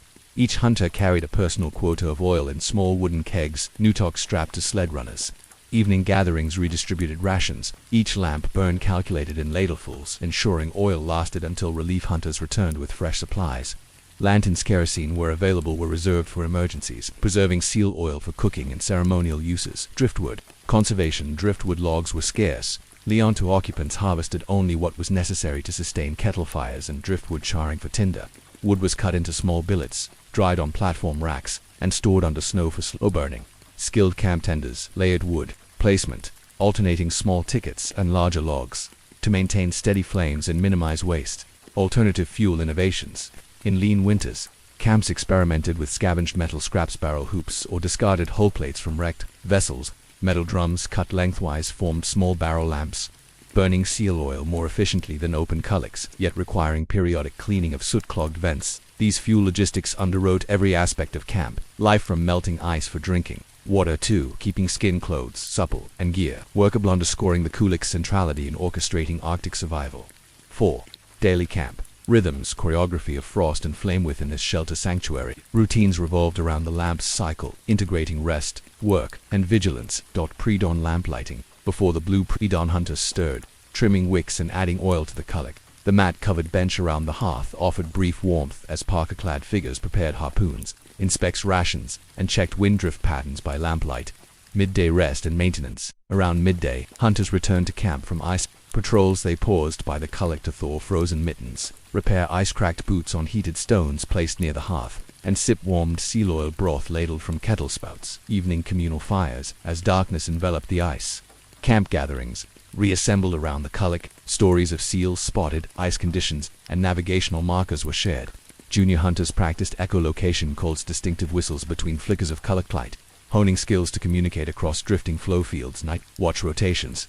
To prevent lamp burnout, elders established watch rotations. Each night, one person remained awake for 2-hour shifts, monitoring wick length, oil, silt, and smoke. Watchers exchanged drum signals with neighboring camps, ensuring isolation did not lead to neglect or catastrophe.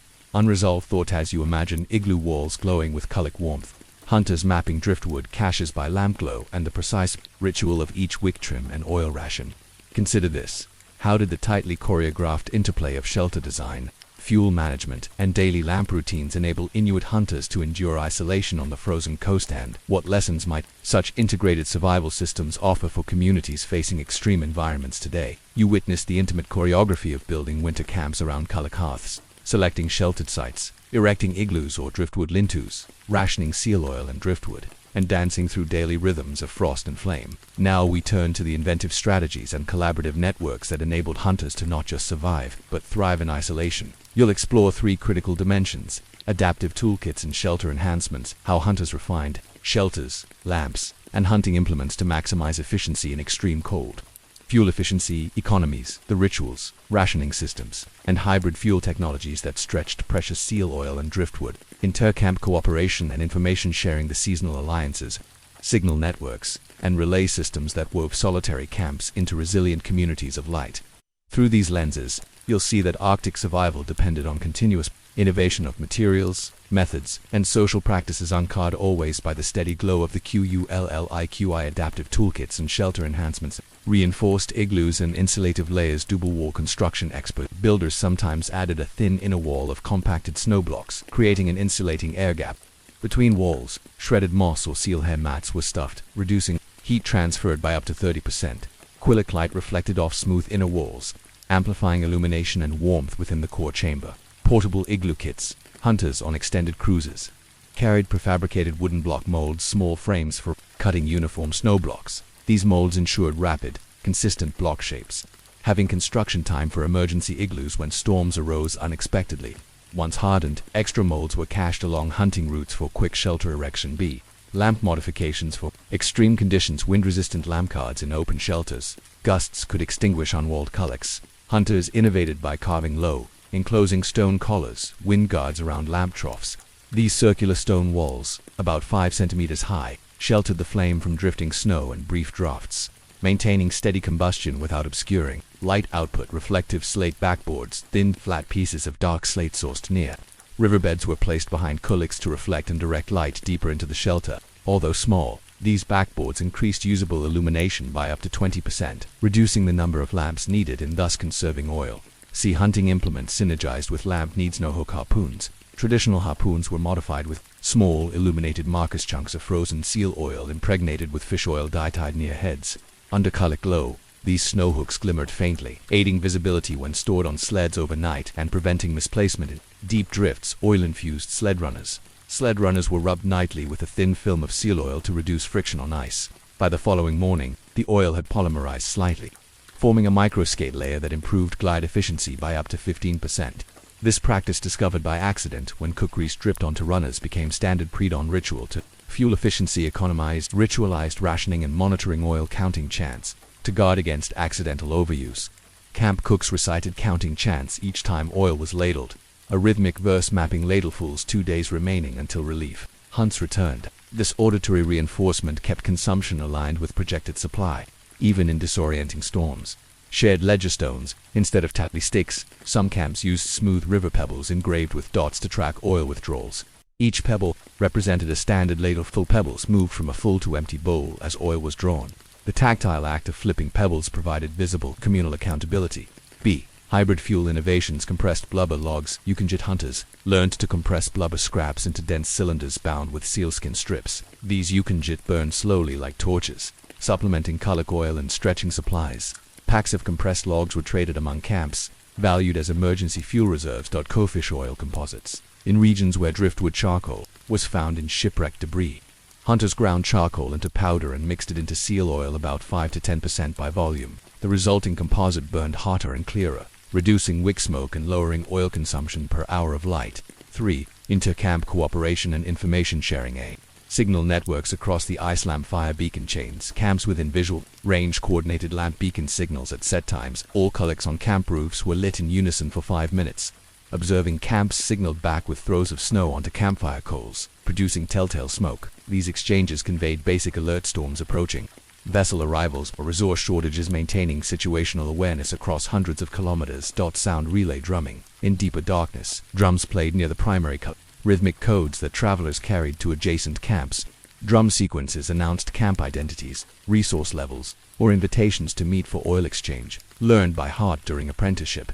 These drum codes mirrored the lamp counting chants, ideologically linking sound and light messages. B. Seasonal alliances and resource sharing. Oil exchange pledges. Prior to dispersal in early winter, camps entered formal oil alliance pacts. Each covenant committed signatories to share a percentage of their oil reserves if any camp suffered a failed hunt or driftwood shortage. Pacts were sworn by passing a lit qulliq flame between representatives, symbolizing shared lifeblood, and ratified in council minutes carved on driftwood planks. Collective hunting drives rather than scattered individual hunts. Some regions organized large, multi-camp seal drives, pooling manpower, sled teams, and oil rendering capacity. After successful drives, oil was redistributed equally per member family, smoothing out individual variances in hunting success and reinforcing communal solidarity around the lamp's glow. Unresolved reflection. As you imagine slatted wind guards sheltering lamp flames, chants counting ladlefuls echoing in drifts of snow, and signal beacons linking solitary camps across ice expanses. Ponder this. What combinations of material innovation, ritual accountability, and inter-community solidarity are essential to sustain vital resources under extreme conditions, and how might these principles apply to managing scarce resources and building resilient networks in other challenging environments today? You witnessed how Inuit hunters designed winter camps around the qulliq's glow, innovating shelters, tools, and fuel economies to thrive on the frozen coast. Now, in this concluding chapter of Story 5, we follow the qulliq tradition as it faced modern disruptions, missionary bans, industrial fuels, electrification, and then kindled a cultural renaissance. Finally, we draw lessons about human ingenuity under constraint, the power of communal bonds forged by shared resources, and echoes of frost and flame practices in contemporary resilience, i.e., dimming of the camp glow, displacement by modern light, say, the introduction of kerosene and lead technologies by the mid-20th century. Arctic settlements saw an influx of imported kerosene lanterns, propane stoves, and eventually electric lighting. Kerosene's appeal and costs. Kerosene lamps offered brighter, steadier light with minimal upkeep, no daily wick trimming or oil rendering. Regional wholesalers supplied barrels of fuel to cooperative stores, undercutting seal oil lamps, yet kerosene's high price and risk of spill fire relegated it to communal buildings, while private hunters still relied on qulliqs in distant camps. Transition to electricity. Diesel generators first, then hydroelectric and solar installations, brought electric bulbs into schools, clinics, and administrative centers. Generators operated at centralized hubs, erasing the need for manual lamp tending in many spheres of life. In the most remote camps, portable solar lanterns and battery-powered LED systems gradually replaced kerosene lamps, shifting the locus of domestic light. B. Erosion of frost and flame. Practice as modern fuels proliferated. The tightly woven systems of seal oil hunting camps unraveled. Loss of fuel-saving rituals. Younger generations, trained in diesel maintenance rather than drilling, ice pits, or rendering blubber, allowed old rationing chants and ledgerstone accounts to lapse. Seal oil hitches faded from memory as battery replacements and fuel deliveries became part of supply chains. Abandonment of signal networks with reliable radio communications and GPS, drum codes and lamp beacon chains lost urgency. Camps could call for help via satellite phone, making the ancient light ends no signals. Quaint relics, a testament to ingenuity now eclipsed by technology. 2. Rekindling the flame. Cultural renaissance of camp skills. Revived hunting camp programs by the 1990s. Indigenous organizations and educational bodies recognized the loss of frost and flame. Knowledge. Winter survival workshop schools and cultural centers offered multi-week programs recreating traditional hunting camps. Participants, both Inuit, youth, and visitors, learned to build igloos, care for qulliqs, process seal oil, and ration fuel. These immersive experiences reinvigorated dormant skills and restored pride in ancestral survival techniques. Youth camp exchanges. Regional youth councils funded inter-community camp exchanges. Young hunters spent seasons with elders in coastal hamlets, apprenticing in traditional campcraft. These exchanges revived tool-making, signal rituals, and frost and flame coordination long lost in many communities. B. Hybrid. Technologies and cultural adaptation. Contemporary practitioners blend old and new. Solar-assisted qulliqs. Lamp designs integrate solar thermal panels that preheat seal oil before drip into the stone trough. On sunny afternoons, modest solar gain liquefies oil, reducing kettle boiling times and fuel wood consumption. Marrying ancient techniques with renewable energy. Emergency seal oil kits. Tourism operators now include small qulliq kits, bowls, carved bone scrapers, sinew wicks in expedition survival packages. Even groups equipped with GPS and satellite phones carry seal oil systems as fail-safe lighting, honoring elders' lessons in self-reliance. 3. Enduring lessons from frost and flame. The arc of frost and flame camp traditions, from ingenious origins to near obsolescence, and cultural revival offers for enduring insights. Constraint-driven innovation. Extreme environments spur technologies matched to resource limitations. Antler picks, wind guards, ledgerstones, and lamp beacon signals emerged precisely because survival demanded efficiency and reliability. Integrated social system survival hinged not just on individual skill but on robust institutions, councils, cope signal networks that governed resource sharing, knowledge transmission, and cooperative action across distances. Adaptive continuity traditions persist when communities selectively integrate new tools. Kerosene, solar panels, lead sweat out, discarding the social practices and rituals that impart cultural meaning and resilience. Symbolic power of shared flame. The qulliq's light did more than banish darkness. It radiated the values of cooperation, reciprocity, and stewardship that underpinned Arctic societies. Rekindled heritage camps demonstrate how symbolic technologies can catalyze cultural renewal. For reflective resonances, you envision modern snow shelters lit by both solar-heated seal oil and LEDs, youth apprenticing under elders' lamplight, and global explorers carrying stone lamps into the frozen wild. Reflect on this question: what contemporary practices rooted in intimate knowledge of place, cooperative resource management, and shared rituals might we revive or adapt in our own communities to cultivate resilience, foster interdependence, and illuminate our paths through uncertain times? The language of lines, origins, and functions of lamp motifs. You have witnessed how the qulliq's form and function sustained Arctic life, serving as hearth, lamp, and social nexus. Now, turn your gaze to the subtle artistry carved into each lamps, stone surface, across the vast Inuit world. From Baffin Island to Greenland's western fjords, carvers incised patterns, simple hatchings, flowing curves, abstract icons that blended utility with meaning. In this section, you will explore how decorative motifs emerged from practical needs, environmental observation, and spiritual beliefs, how carvers selected and adapted symbols to local contexts, and how motif languages encoded clan identity, hunting success prayers, and ecological wisdom. By tracing these early patterns from incised drainage channels to sacred animist icons, you will discover that ornament on the qulliq served both to enhance function and to weave cultural narratives into everyday light. Practical origins of decoration, function shaping. For many of the earliest lamp patterns began as purposeful modifications to enhance the qulliq's performance and only later accrued symbolic meaning. Incised drainage channels preventing oil overflow in windy shelters or during tilt-prone conditions. Oil could slosh over the trough's lip, wasting precious fuel and extinguishing the flame. Carvers discovered that shallow, parallel incisions outside the trough edge created microchannels, channeling stray oil back toward the basin. These small grooves, typically 4 or 5 at equidistant intervals, formed the earliest decorative elements on qulliq rims. Channel variations by region. On Baffin Island, channels were straight and angular, reflecting the harder, angular steatite, while Greenlandic carvers preferred gently curved channels following the lamp's circumference. Seasonal wind patterns influenced channel orientation. East Coast lamps bore deeper channels on the windward side. West Coast lamps featured symmetric channel arrays to accommodate swirling gales. Heat dissipation, lattice reducing thermal stress. When multiple qulliqs burned side by side, such as in kaji or ice hut seat, radiated toward back walls or delicate ornamentation. To prevent microcracking, carvers incised grid-like lattice on the lamp's exterior flanks. These shallow crochets 4x4 squares created controlled fracture lines, allowing the steatite surface to expand and contract harmlessly, functional to decorative. Over generations, these lattice became more elaborate, their intersecting lines echoing basket weave patterns found in sealskin storage mats. By the 18th century, even small personal lamps bore miniature lattice, not for heat control but as aesthetic homage, displaying the carver's mastery of both function and form. To animal and natural motifs, carving the environment beyond simple channels and lattice. Carvers began to depict elements of their environment, animals, ice formations, and celestial phenomena, linking lamp decoration to the rhythms of Arctic LIFEA, marine mammal, silhouette seal, and whale icons. The primary lamp fuel seal and whale blubber inspired direct representations.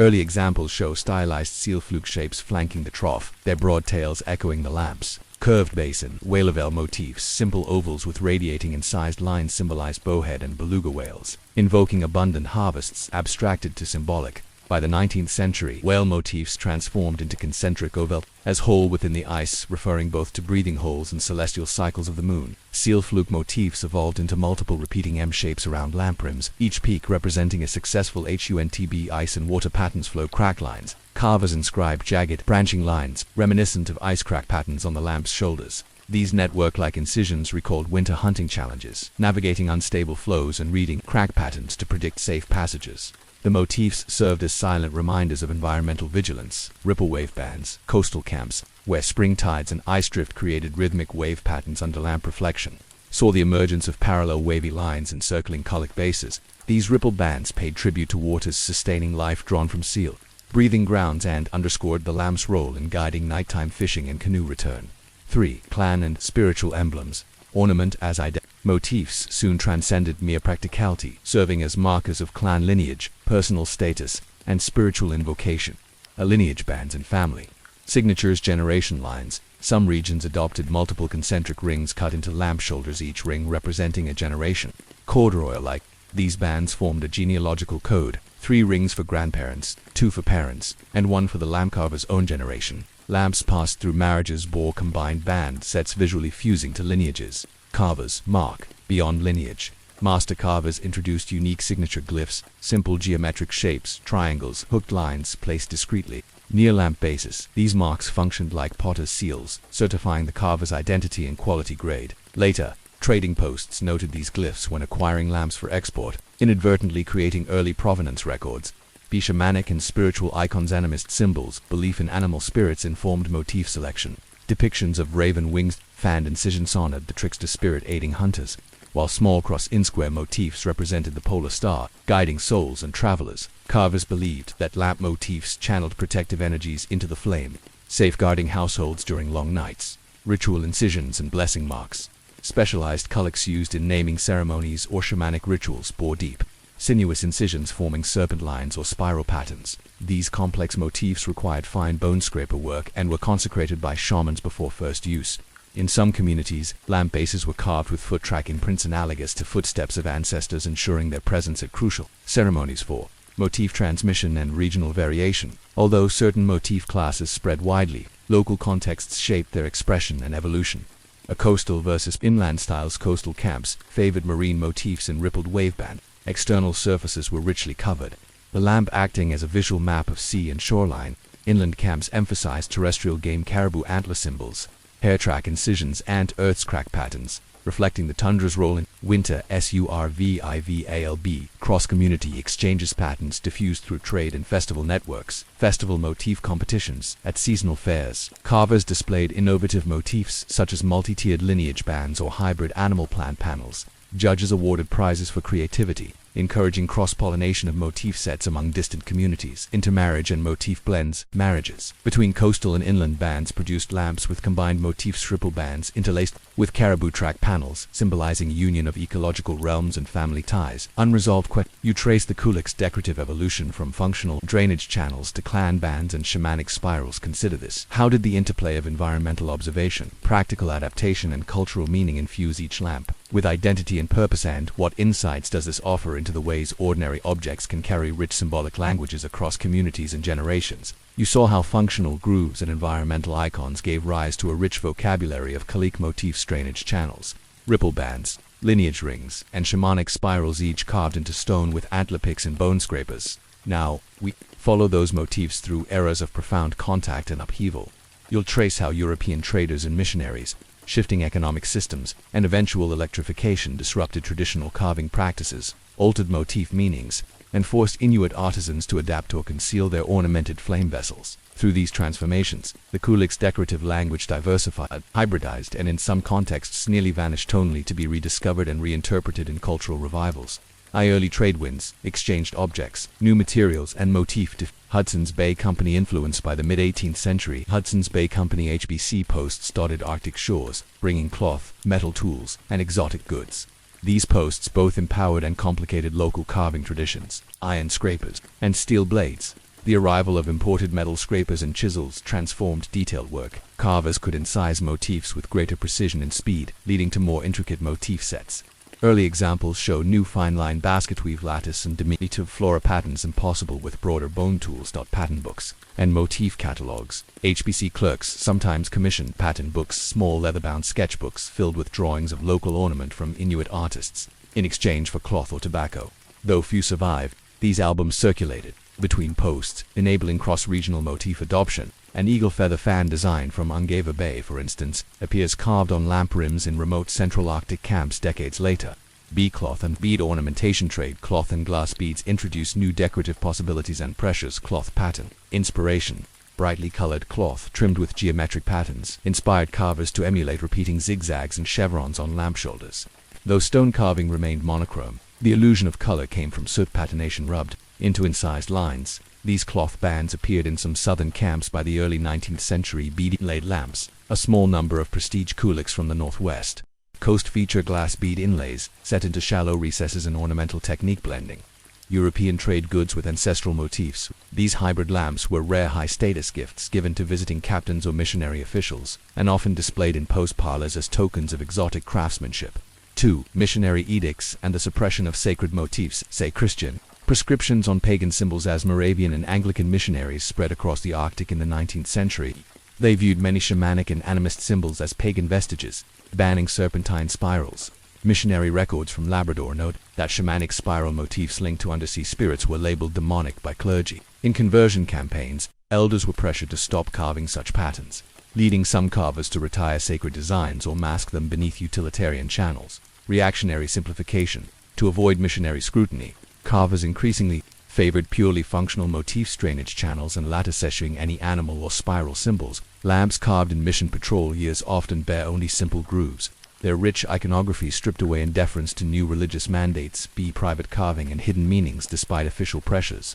Inuit artisans found ways to preserve symbolic carving, ghost lines, carve as incised ultrafine ghost lines just beneath the surface, invisible to casual glance but detectable by touch. These secret incisions preserved clan bands or spracks, safeguarded for initiation ceremonies conducted far from mission schools. Dual layer motifs. Some communities overlaid permitted motifs, for example, grids or waves atop older sacred incisions, layers of meaning.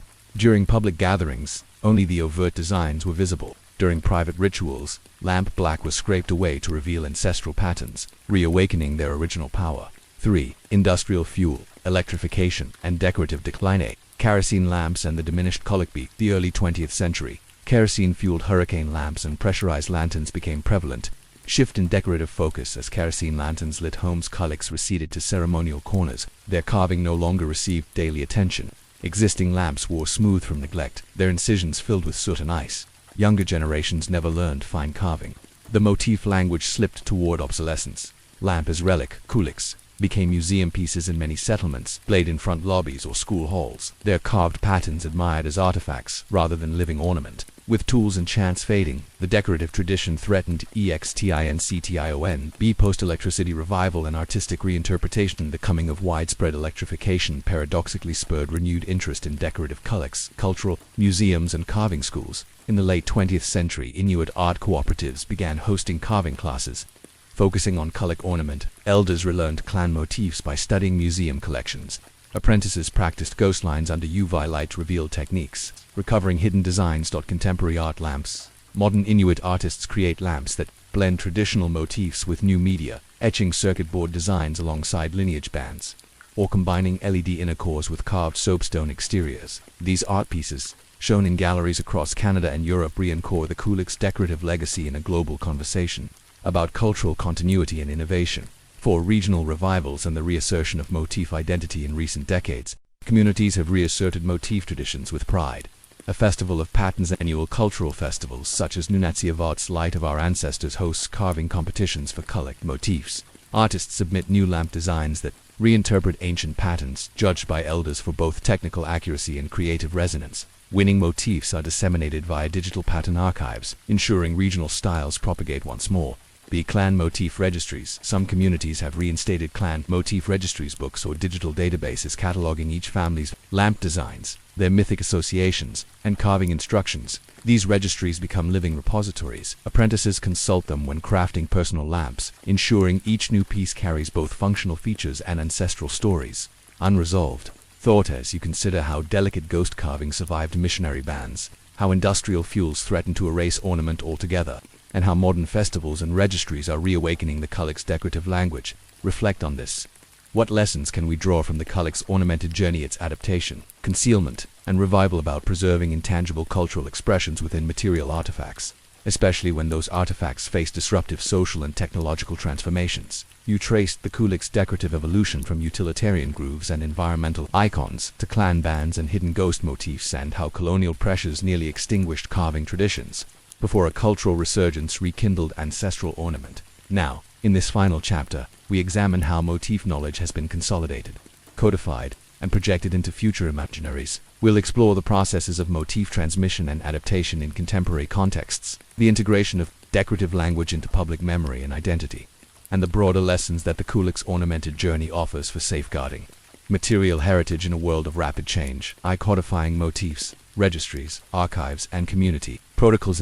Digital clan pattern repositories. Creation of the Inuit Motif Archive. Several regional cultural centers jointly launched the Inuit Motif Archive, a multilingual digital database cataloging lamp motifs by clan, region, and function.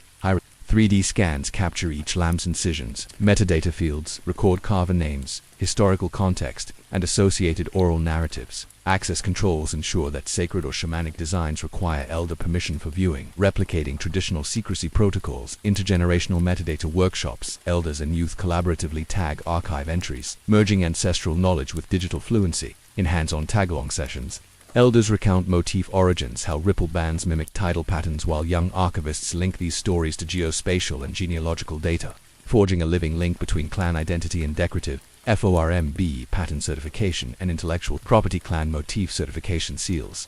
To protect motif integrity and prevent unauthorized replication, communities introduced certification seals, physical stamps pressed into lamp bases or digital watermarks embedded in 3D printed replicas. Certification authorities, often clan councils, issue permissions to carvers and artists. Balancing open cultural sharing with respect for heritage guardianship. Cultural protocol. Guidelines. Published guidelines outline which motifs are freely shareable, such as drainage channels, and ripple bands, and which remain restricted, such as shamanic spirals or sacred lineage glyphs. These protocols, ratified by interregional agreements, mirror traditional controls over secret designs, ensuring respectful innovation. 2. Decorative revival in contemporary art and public spaces. A. Monumental qulliq sculptures, national celebrations, and public art. Large-scale stone qulliq installations, often several meters tall, now grace civic plazas in Nunavut, Greenland, and Scandinavia, carved with monumental lineage bands and ripple patterns. These sculptures serve as communal hearths, lit ceremonially during solstice festivals. Their presence enshrines the lamp's ornament not only in museum display but in the very heart of public life. Interactive digital projections. In city light festivals, projection mapping illuminates these monuments with animated motifs. Channels fill with virtual oil, spiral designs glow in sequence, and clan bands pulse in rhythm with drum beats, bringing ancestral carving languages to urban audiences in dynamic participatory forms. Be fashion, design, and everyday ornament textile collaborations. Inuit designers partner with fashion houses to translate qulliq motifs into fabric patterns. Ripple bands become tunic hems, lineage rings adorn scarves, and ghost spirals appear as embroidery underlays. These collections, sold globally, amplify motif visibility while routing proceeds back into carving apprenticeships and motif archiving. Home decor and ceramics. Potters and interior designers incorporate lamp patterns into tableware and ceramics, lattice grids onto plates, embossing ripple lines on mugs, and carving lineage rings into candle holders. By domesticating qulliq ornament, these objects keep motif languages alive in everyday contexts far beyond Arctic camps. 3. Lessons for material, heritage, and intangible knowledge. The qulliq's decorative odyssey from carved soapstone to digital archives and public art encapsulates key principles for heritage preservation, community-led codification, effective safeguarding of ornament. Languages requires protocols designed by heritage bearers themselves.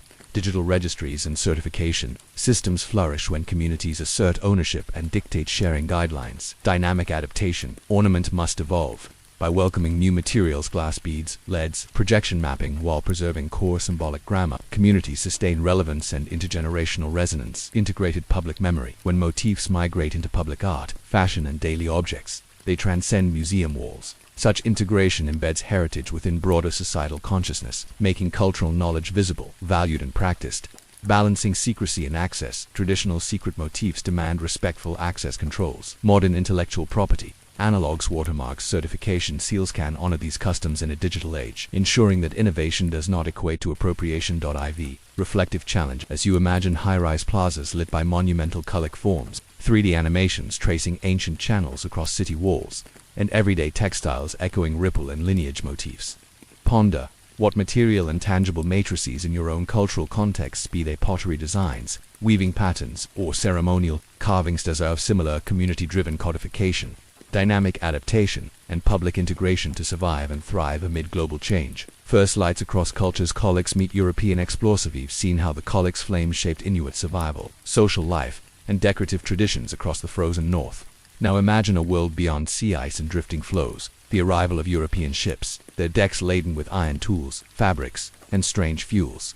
From the 16th century onward, Inuit lamp makers encountered these newcomers at coastal trading posts, mission stations, and occasional shipwrecks. In this section, you'll witness the first cultural collisions and collaborations, how Inuit understood and evaluated European lighting technologies, how traders and missionaries perceived and recorded the qulliq, and how early exchanges transformed lamp materials, carving tools, and ritual uses. Through journal entries, oral testimonies, and archaeological finds, you'll trace the qulliq's role in bridging worlds. Its stone form, serving as both instrument of survival and emblem of cultural identity amid shifting currents of global contact. First contact, shipwrecked lamps and stranger flames. Shipwreck survivors and salvaged gear. Long before formal trading posts emerged, drifting currents and hidden shoals claimed European vessels along the Arctic coast. The Flemish bark wreck c. 1580. Early archival accounts describe a small Flemish merchant bark wrecked off southwestern Greenland. Local Inuit discovered broken wooden barrels, iron cooking pots, and crucially brass oil lamps washed ashore. These lamps, though corroded, featured shallow fuel basins and spouts resembling the qulliq's trough and wick channel. Curious, Carvers reverse-engineered camp prototypes, experimenting with metal burners set into soapstone bowls. Scandinavian whale logs, 17th century whaling captains' journals, note Inuit visitors inspecting shipboard whale oil lanterns with fascination, comparing them to seal oil lamps. One Danish log recounts how Inuit pressed their stone lamps against our iron burners, studying their metalwork before returning to carve new drainage channels. Artifacts recovered at early Inuit camps include copper fragments carved into wick holders, testaments to on-the-spot innovation. B. Missionary impressions and early ethnography. When Moravian and Anglican missionaries established missions along Labrador and Greenland coasts in the 18th century, they documented qulliq use in meticulous detail. Moravian missionaries in Labrador, 1760s, in letters back to hot Moravian elders, described qulliqs as primitive yet ingenious lamps of carved stone. Marveling at their steady soot-free flame, they noted that Inuit trimmed their wicks with careful hands and used seal oil lamps to illuminate entire mission halls long before candles arrived. These reports sometimes led to missionaries gifting candles which Inuit often found too dim or smoky compared to their own lamps.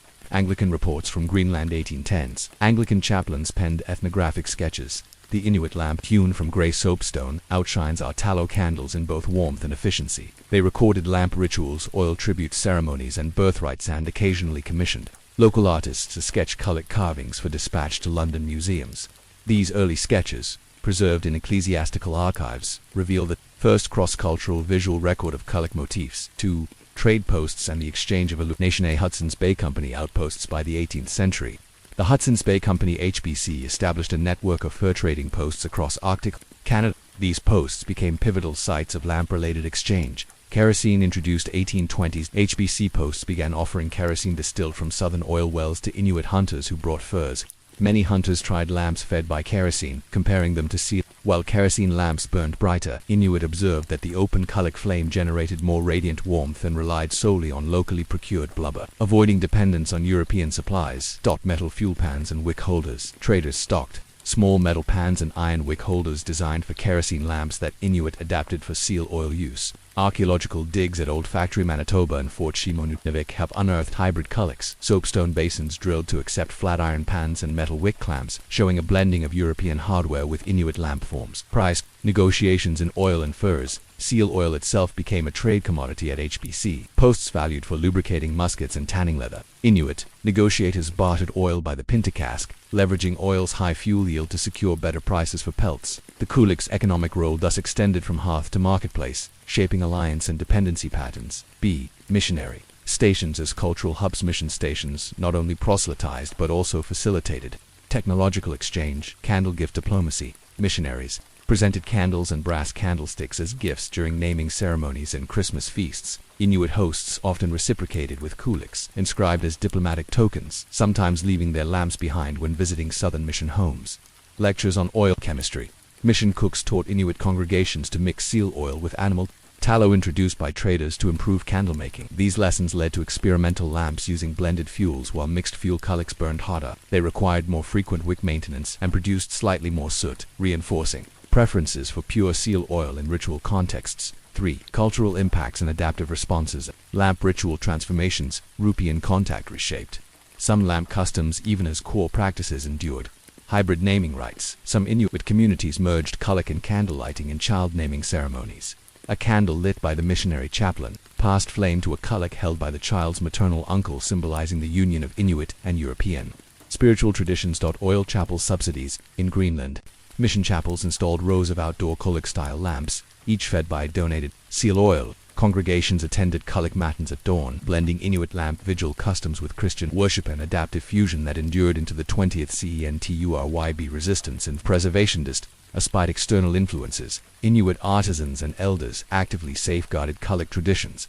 Secretive carving circles. In some regions, elders formed clandestine carving circles to teach advanced motifs deemed too sacred to share with missionaries or traders. These circles met inland, beyond post-visibility, ensuring that shamanic spirals and lineage bands survived in hidden lineages. Economic choice. Many hunters continued to prefer qulliqs in remote camps, resisting kerosene reliance. Oral histories record hunters sending surplus oil stocks to coastal posts as maintenance fees so that lamps in southern posts stayed lit, a gesture affirming qulliq precedence even as candlelight thrived. 4. Unresolved thought. As you imagine shipwrecked brass lamps, inspiring new stone forms. Mission house candles passing flame to qulliqs and trade post. bargains balancing oil and fur. Ponder this. How did the interplay of curiosity, practicality, and cultural assertion shape Inuit responses to European lighting tech? What does this reveal about the creative agency of indigenous societies in negotiating external influences while preserving core traditions? You witness the first collisions of qulliq tradition and European technologies, from wrecked brass lamps inspiring hybrid stone burners, to missionaries marveling at seal oil flames, and HBC posts trading metal pans for furs. Now, we delve deeper into the complex web of exchanges, how new tools, fuels, and economic pressures reshaped lamp practices, how Inuit artisans negotiated these currents to retain cultural autonomy, and how emerging colonial institutions both disrupted and inadvertently preserved aspects of the qulliq's lore. Metal tools and hybrid lamp forms, iron scrapers and steel blades, local tool-making workshops. By the early 19th century, traders carried iron scrapers and saws, which Inuit carvers integrated into their toolkits at mission and HBC trading posts. Intermittent blacksmith visits enabled on-the-spot reshaping of iron blades into fine carving tools. These new scrapers with thinner edges than bone facilitated intricate motif work, accelerating the creation of fine-line lattice and miniature animal icons previously impractical with bone scrapers. Hybrid stone-metal lamp assemblies. Archaeological digs at Olfactory Man and Fort Shimo Nunavik reveal soapstone qulliqs retrofitted with metal pans and iron wick holders. Carvers drilled small rectangular mortises into lamp rims to seat iron trays, originally for carousing them to experiment with blended fuels. Such hybrid lamps demanded precise carving to maintain seal oil flow around metal inserts, birthing a new genre of fusion artifacts combining indigenous form with colonial hardware. Brass and copper. Innovations. Shipwreck, salvage, and new alloy applications. Coastal whaling and trading shipwrecks yielded brass and copper fragments. Inuit blacksmith apprentices, often youth employed at mission schools, learned to hammer thin brass into wick collars and decorative banding.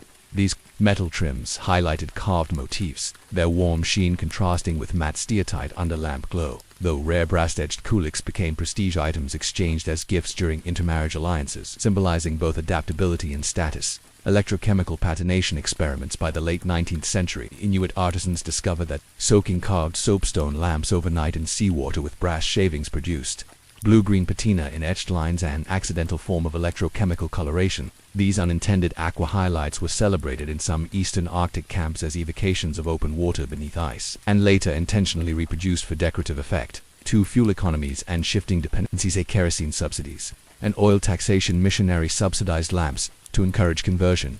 Some mission stations provided free or subsidized kerosene lamps to Inuit congregants. While intended to replace qulliqs, these programs had mixed success. Villagers appreciated kerosene's cleanliness indoors but lamented its lack of warmth. Many maintained both systems side by side, using kerosene for church halls and qulliqs for domestic hearths, preserving lamp craft even under colonial auspices. Colonial oil taxes. In Labrador, colonial authorities imposed duties on seal oil exports from mission-managed markets, diverting revenue from Inuit communities. In response, elders petitioned councils to restrict oil trade to non-subsidized channels, fostering black market bartering and reinforcing the qulliq's role as both domestic necessity and a form of economic tanceb. Whale oil integration and ritual adaptation. Whale oil blends for brighter flames. Post-HBC, some Inuit integrated traded whale oil into qulliq fuel, seeking higher luminosity for extended communal events. Though whale oil blends required more wick maintenance, ritual specialists valued their brighter glow for midwinter ceremonies.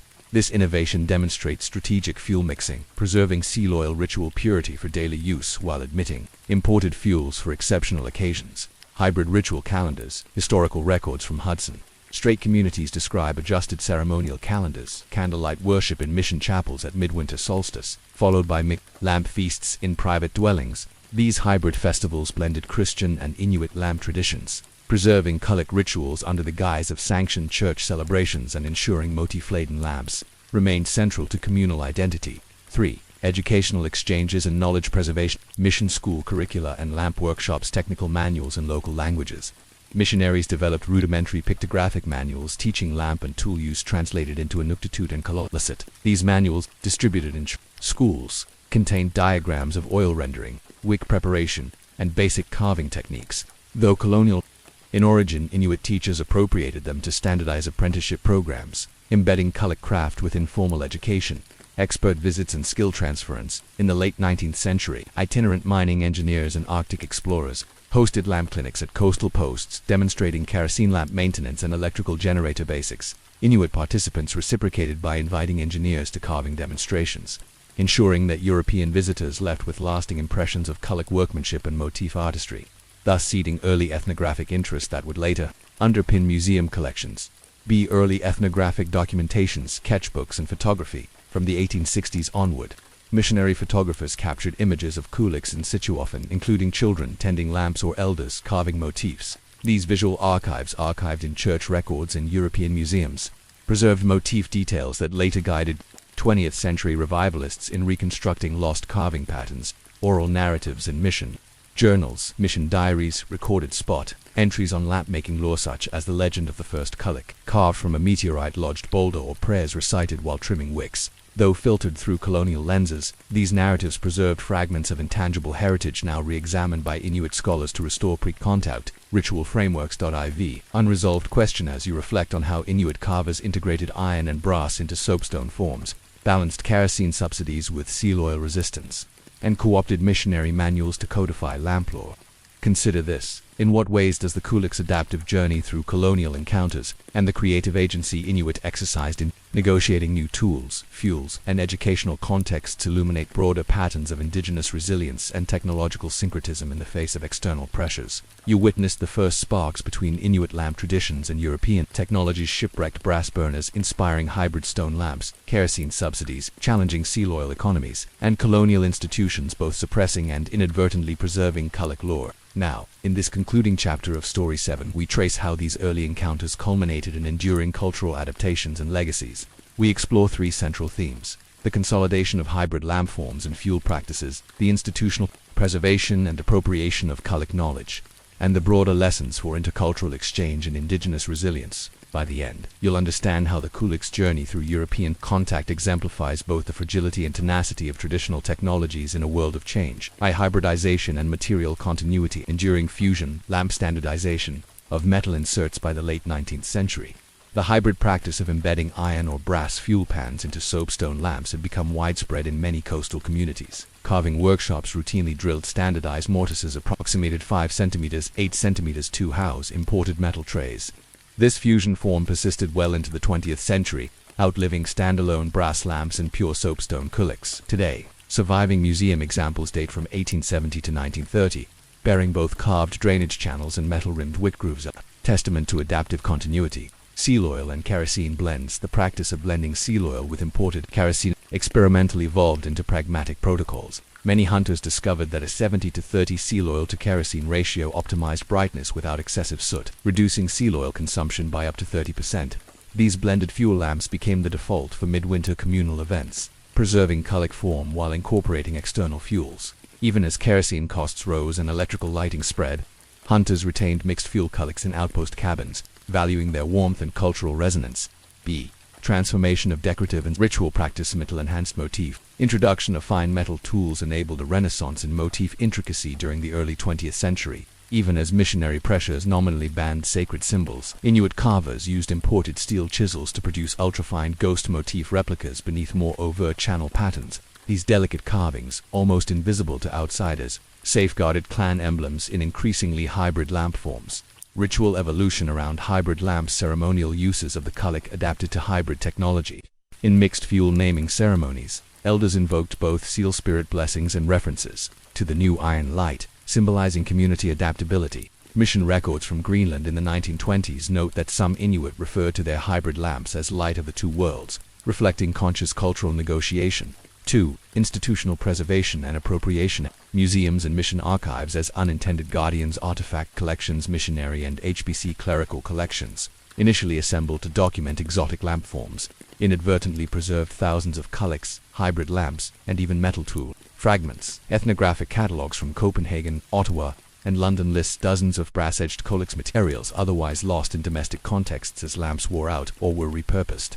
These collections now serve as critical references for revivalist projects. Photographic and written records. The voluminous diaries, sketches, and photographs of missionaries and explorers, though filtered through colonial viewpoints, carving techniques, motif variations, and lamp rituals that might otherwise have vanished. Modern Inuit scholars re-examine these archives, extracting precise carving angles, tool inventories, and ceremonial scripts to recover authentic practices. B. appropriation and intellectual property challenges commercial studio replicas. In late 20th century, non-Inuit artisans and design firms began producing Inuit-style soapstone lamps and carving soften without clan consultation or proper attribution. These replicas, sold in gallery shops far from the Arctic, threatened to dilute the cultural specificity of qulliq motifs and displace indigenous artisans from lucrative markets. Emergence of cultural protocols in response. Inuit governing bodies and cultural organizations establish protocols regulating external use of qulliq designs. Certification marks, both physical stamps and digital trademarks, verify authentic Inuit-made lamps and provide legal recourse against unauthorized reproductions. These measures, rooted in early clan motif registries, represent a mature synthesis of traditional custodianship and modern intellectual property frameworks. Broader lessons in intercultural exchange and resilience. Creative agency in the face of disruption. Selective adoption. Inuit responses to European technologies exemplify selective adoption, embracing metal tools and new fuels when beneficial, while steadfastly preserving core practices like seal oil rendering, wick making, and ritual lamp contexts. This balanced approach maintained continuity of social functions, warmth, community ceremonial amid shifting material circumstances, innovation from constraint, the persistence of ghost motifs and in community, carving circles during missionary bans highlights resourceful resistance, carving covertly, using fine tools to encode traditions beneath visible layers. Inuit artisans turned external pressures into opportunities for creative expression, reinforcing communal bonds through shared secrecy. Integrating heritage and modernity. Hybrid technologies as cultural bridges. The hybrid qulliq stone form, metal insert, mixed fuel serves as a powerful metaphor for cultural syncretism. It reminds us that tradition and innovation need not collide but can combine to sustain core values: light, warmth, community in new circumstances. Institutional roles in revival. Mission and trade archives, once instruments of colonial agendas, now underpin revivalist efforts. Museums and cultural centers collaborate with Inuit communities to repatriate archival knowledge, reverse engineer lamp forms, and train new generations of carvers, illustrating how institutions can pivot from appropriation to partnership. Reflective resonance as you reflect on the qulliq's voyage through European contact. Hybrid lamp forms bridging material worlds. Institutional archives preserving fragile traditions, and cultural protocols defending motif integrity. Consider this question: what can the qulliq story teach us about the dynamics of technological encounter, the interplay of adoption and resistance, the potential for material fusion to sustain core practices, and the importance of community-led stewardship in ensuring cultural continuity amid external change? The arrival of new lights, missionary campaigns, and the qulliq's marginalization. You have journeyed from the qulliq stone origins through trade post adaptations and colonial encounters, witnessing how Inuit communities deftly integrated European metals, hybrid fuels, and clandestine motif work into their lamp traditions. Yet by the 19th century, a profound shift took shape. Christian missionaries, driven by zeal to convert and civilize, targeted qulliq seal oil lamps as symbols of paganism, while modern fuels and electrification competed with ancestral flame. In this first section of Story 8, you will enter mission compounds and trading post villages to see how evangelical imperatives and emerging modern lighting technologies challenged qulliq practice, converting lamps into relics, curbing ceremonial rites, and reshaping domestic life. Through mission journals, Inuit testimonies, and material remnants, you will uncover how the qulliq's light dimmed under missionary edicts and yet how communities navigated these pressures, sometimes sheltering Tradian flames in the shadows of new lights. Missionary imperatives and the civilizing light. Evangelical zeal meets Arctic darkness. Moravian missions in Labrador 1760s onward. The Moravian Brethren, arriving on the Labrador coast in 1764, perceived the qulliq as more than a utilitarian lamp. To them, its centrality in Inuit ritual and domestic life represented enduring paganism. Mission diaries record early efforts to replace qulliq gatherings. Hearth circles and prayer circles must yield to God's candle with candle-lit chapel services. Missionaries believed that introducing tallow candles would both illuminate souls and extinguish ancestral spirits. Anglican and Catholic missions. In Greenland, 1810s-1850s, Anglican chaplains in Western Greenland, and later Catholic missionaries, followed suit. They saw qulliqs as idols of fire, encouraging Inuit converts to abandon seal oil ceremonies. Mission compound reports detailed candle distributions at baptisms and weddings, gifting brass candlesticks engraved with crocisa, stark visual contrast to plain stone qulliqs. Educational campaigns and suppression of lamp rituals.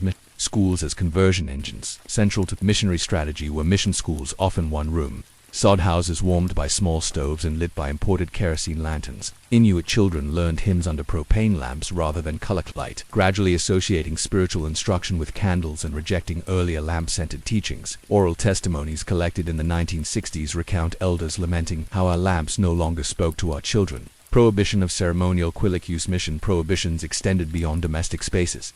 Missionaries mandated that community festivals, naming rights, seasonal feasts be conducted in candlelit mission halls. Historical records from Nuuk. Note the 1837 decree forbidding any qulliq lighting during Sunday services or midwinter solstice gatherings, effectively transferring ritual authority to the church. Introduction of kerosene and modern lighting. Kerosene lamps, clean but colonizing HBC kerosene subsidies by the 1820s. Hudson's Bay Company posts began stocking kerosene distilled in Europe.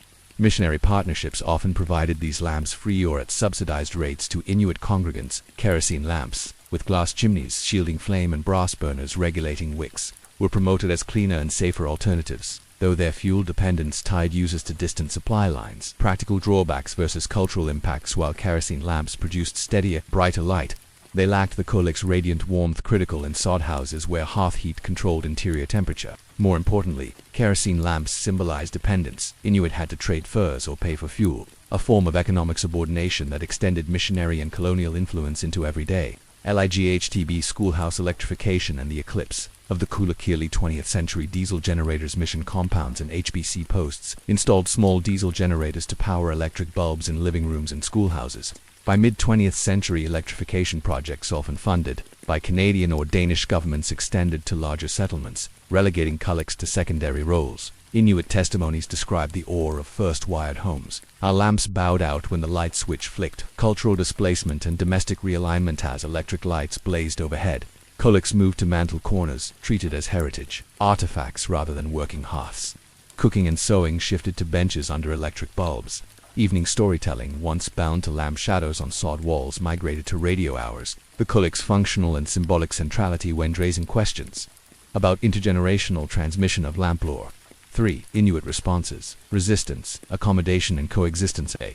Quiet defiance and covert rituals. Secret qulliq gatherings. Despite missionary bans, many Inuit continued lamp rituals in secluded contexts. Anthropologists' field notes from the 1930s record small gatherings in inland cabins hidden from missionary eyes, where elders recited naming rites by qulliq glow, and apprentices practiced carving motifs long after schools discouraged such traditions. Dual lighting strategies. Families adopted dual systems, candles or electric lamps, lit mission events and public gatherings, while qulliqs remained at hearth centers for private domestic life, preparing meals, mending skins, and hosting ancestral stories under familiar flame. This accommodation preserved qulliq practice while complying outwardly with colonial demands. B. Hybrid ritual innovation. Candle qulliq ceremonial fusion. In many communities, rituals evolved to integrate both lighting forms. A naming ceremony might begin with a candle blessing by a missionary and conclude with a whole night qulliq vigil in family quarters, thus honoring both Christian and Inuit traditions in a single event.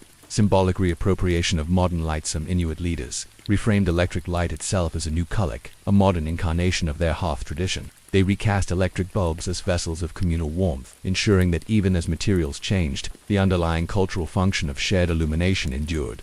4. The unresolved question. As you imagine mission-lit halls filling with candles, diesel generators humming in remote settlements, and families tending bait candles and seal oil lamps in parallel. Ponder this. How did the interplay of evangelical suppression, technological substitution, and Inuit agency shape a new chapter in qulliq practice? 1. That navigated the demands of modernity without wholly relinquishing the cultural and communal power of the ancestral flame.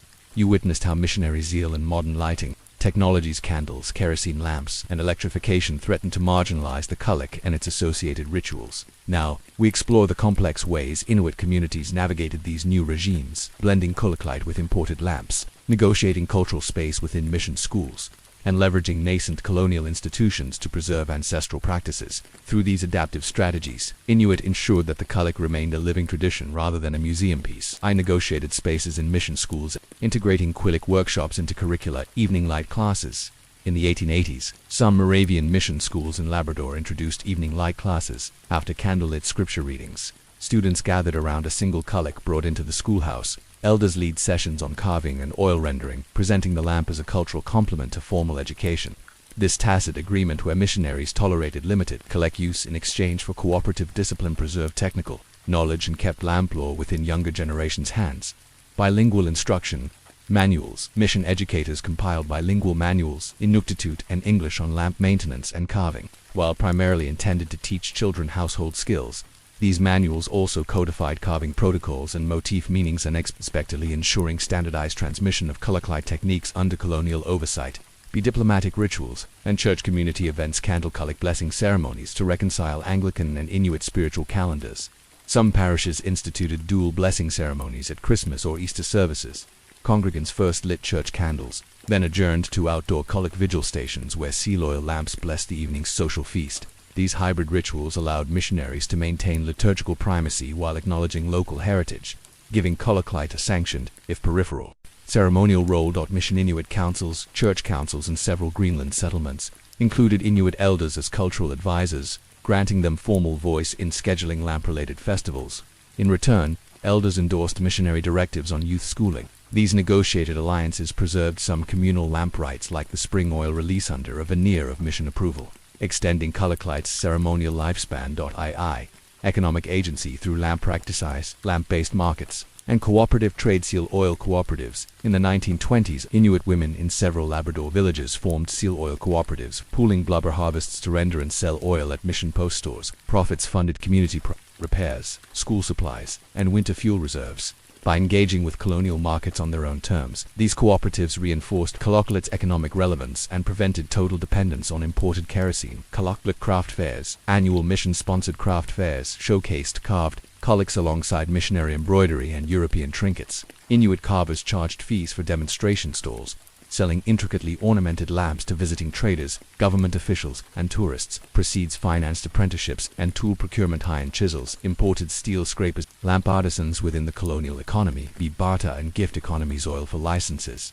In some regions, colonial authorities charged licensing fees for fur trapping and fishing. Inuit negotiated oil payments in lieu of cash, offering sealed qulliq fuel reserves as acceptable dues. This practice extended qulliq's value beyond hearth and ritual, embedding it in formal economic institutions and asserting Inuit agency in setting exchange terms. Diplomatic gift exchanges. Visiting bishops and governors often received ceremonial qulliqs ornamented with lineage bands and shamanic spirals as diplomatic gifts. These exchanges elevated the lamp to a symbol of political conciliation, granting it prestige and securing colonial patrons who, in turn, sometimes advocated for preserving lamp customs within new legal frameworks. 3. Cultural resilience and covert continuities. Hidden apprenticeships and secret fires. Underground carving circles. Mission records from the 1930s describe sudden lamp theft incidents. Qulliq supplies disappearing from schoolhouses and mission compounds. Oral histories reveal that apprentices conducted clandestine nighttime workshops, using stolen bone scrapers and imported chisels to practice hidden motifs away from missionary oversight, ensuring ritual designs endured in secret lineages. Snow chapel ceremonies in remote winter camps. Families constructed small igloo-style snow chapels, positioning multiple qulliqs inside for private ceremonies. These snow chapels, invisible to patrolling missionaries, hosted naming rites and spirit-calling rituals, maintaining the lamp's sacred functions under the cover of Arctic isolation. Evolving symbolic, meaning qulliq's identity emblem. By mid-20th century, even Inuit who had adopted electric lighting still regarded the qulliq as the ultimate symbol of cultural identity. Lamp motifs appeared on personal totems, carved ivory pendants, embroidered jackets, preserving qulliq lights, visual language as wearable heritage. Linguistic persistence. The Inuktitut word qulliq survived missionary language reforms. Churches used qulliq alongside candle and hymn translations, acknowledging its spiritual resonance. This linguistic inclusion signaled a begrudging recognition by missionaries of the lamp's deep cultural roots. Unresolved pointers. You reflect on the myriad ways Inuit communities blended qulliq with missionary frameworks, educational workshops, economic cooperatives, covert carving circles. Ponder this. How did the ability to negotiate cultural space within colonial institutions transforming lamp practices into vehicles of economic agency, covert resistance, and hybrid ritual demonstrate the ingenuity of Inuit resilience and the enduring power of a simple flame to carry tradition through times of profound change? You witnessed how missionary campaigns and modern fuels challenged the qulliq's central role, how candled classrooms and kerosene subsidies dimmed ancestral rituals, and how Inuit communities navigated these pressures through negotiated curricula, economic agency, and covert continuity. Now, in this concluding chapter of Story 8, we explore the late 20th and early 21st century renaissance of the qulliq tradition, its reclaiming through community leadership, its reinvention in hybrid forms, and its reassertion as a living symbol of Inuit identity, will trace for transformative dynamics, grassroots revivals, institutional support, cross-generational transmission, and the qulliq's emergence on the global heritage stage. In doing so, we reveal how a simple lamp once labeled pagan relic has become a beacon of resilience, creativity, and cultural sovereignty in an era of rapid change. Grassroots revivals, community-led elders lamp workshops, and youth apprenticeships led carving circles, 1980s onward, recognizing the loss of carving knowledge. Inuit cultural organizations invited respected elders lost repositories of permission motifs to lead lamp workshops, held in community centers across Nunavut, Greenland, and Labrador. These multi-week sessions paired young apprentices with elder carvers. Apprentices learned not only tool techniques but also the stories, songs, and prayers traditionally recited while carving. Knowledge articulation. Workshops reintroduced secret or ghost motifs under community sanction. Elders guided fingertip readings of incised lines and supervised reconstructing patterns from museum photos and oral descriptions. These sessions rekindled nearly lost design vocabulary, spirals, lineage bands, marine silhouettes, and ensured their accurate transmission. Intergenerational skill-sharing camps. Summer camps brought youth from multiple settlements to shared carving sites. Here, intergenerational cohorts built igloos, rendered oil, and carved qulliq's immersive environments, mirroring ancestral hunting camps. Elders taught apprentices crafting techniques, recounted lamp lore around Kalaallit, and held joint naming ceremonies by candle and lamp fusion to solidify cultural continuity. By the end of these camps, dozens of young carvers had produced personal qulliqs bearing clan motifs, ready to return as community torchbears.b. Artisan cooperatives and economic empowerment. Qulliq craft guilds, women's and mixed gender craft cooperatives emerged, specializing in Kamarioktat lamp craftsmanship as a paid vocation. These guilds pooled resources to purchase toolkit, sandler picks, steel chisels, lichen for polishing, and negotiated bulk shipments of soapstone. Profits from lamp sales funded community events, lodge repairs, and youth scholarships. Market diversification beyond local markets. Cooperatives sold handcrafted qulliqs ranging from miniature souvenir lamps to wall-mounted lamp niches through tourism networks and online platforms. This economic viability incentivized continued carving, making qulliq practice a sustainable livelihood rather than a nostalgic hobby. Hybrid design initiatives. Collaborations with design institutes in southern Canada introduced shape and material experimentation. Some artisans developed modern qulliqs that integrated glass oil reservoirs within carved stone exteriors, or employed solar-heated oil preheaters for cleaner combustion. These designs showcased traditional motifs, ripple bands, lineage, rings, marine icons in contemporary contexts, appealing to global audiences while preserving cultural integrity. 2. Institutional support. Museums, governments, and UNESCO cultural policy and funding programs. Territorial heritage grants. Governments of Nunavut, the Northwest Territories, and Greenland established heritage grant programs specifically supporting qulliq revival. Funding covered elder honoraria, youth apprenticeship stipends, toolkit subsidies, and community exhibition expenses. Curriculum integration. Under these programs, primary and secondary schools incorporated qulliq modules into language and social studies curricula. Students practiced carving soapstone models, learned oil rendering, and enacted lamp councils, ensuring foundational exposure from an early age. Museums as collaborative partners. Museums in Inuvialuit, Whitehorse, Ottawa, Nuuk, and Copenhagen transitioned from mere archives to active cultural hubs. They loaned ancestral Kalaallit artifacts to community centers, hosted traveling lamp exhibitions, and facilitated co-curated displays where Inuit storytelling accompanied museum labels. Conservation training. Museum conservators trained Inuit carvers in stone conservation techniques, repairing cracks, stabilizing patinas, and documenting object histories, empowering communities to steward their own collections rather than outsourcing to external institutions. UNESCO and global heritage recognition and tangible cultural heritage nomination. 2018. Inuit cultural bodies successfully nominated the qulliq tradition for UNESCO's list of intangible cultural heritage for Canada and Denmark. Greenland. The inscription recognized art of Inuit lamp carving, oil rendering, and ceremonial use as a heritage requiring safeguarding. International cooperation. UNESCO status opened channels for cross-Arctic exchanges, bringing together Sami Chukchi and Alaskan Yupik communities whose oil lamp traditions shared parallels. These exchanges fostered comparative studies of lamp forms, fuels, and ritual meanings, enriching global understanding of Arctic lamp cultures. Global heritage exhibitions with UNESCO endorsement. Museum exhibitions in London, Paris, and New York featured qulliqs alongside explanatory multimedia installations. Visitors could handle replica lamps, watch demonstration videos, and learn oil rendering, fostering respect for Inuit ingenuity and raising awareness of cultural resilience under colonial and climate pressures. 3. Cross-generational transmission and digital documentation. multimedia archives and oral history projects, digital recording of elder testimonies, community projects, recorded elders, detailed recollections of lamp making, stepwise carving, chants, oil rendering, prayers, council, protocols. These recordings, available in audio and transcribed formats, serve as primary teaching resources for future generations.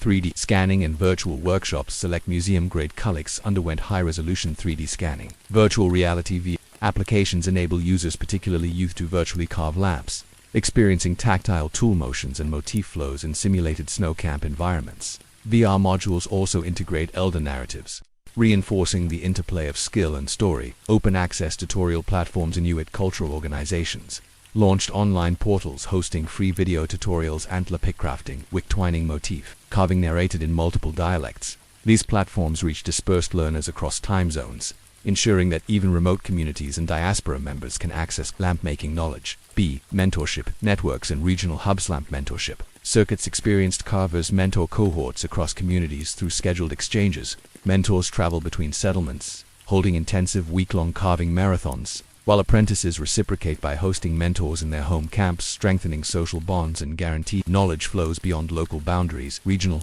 heritage hubs. Designated heritage hubs, community centers equipped with carving studios, cold room oil rendering suites, and exhibition galleries function as epicenters for regional lamp revival. Hubs coordinate apprenticeship matching, tool procurement, and communal events, operating in close partnership with tribal councils and cultural departments. IV. The qulliq on the global stage, symbol and inspiration. A.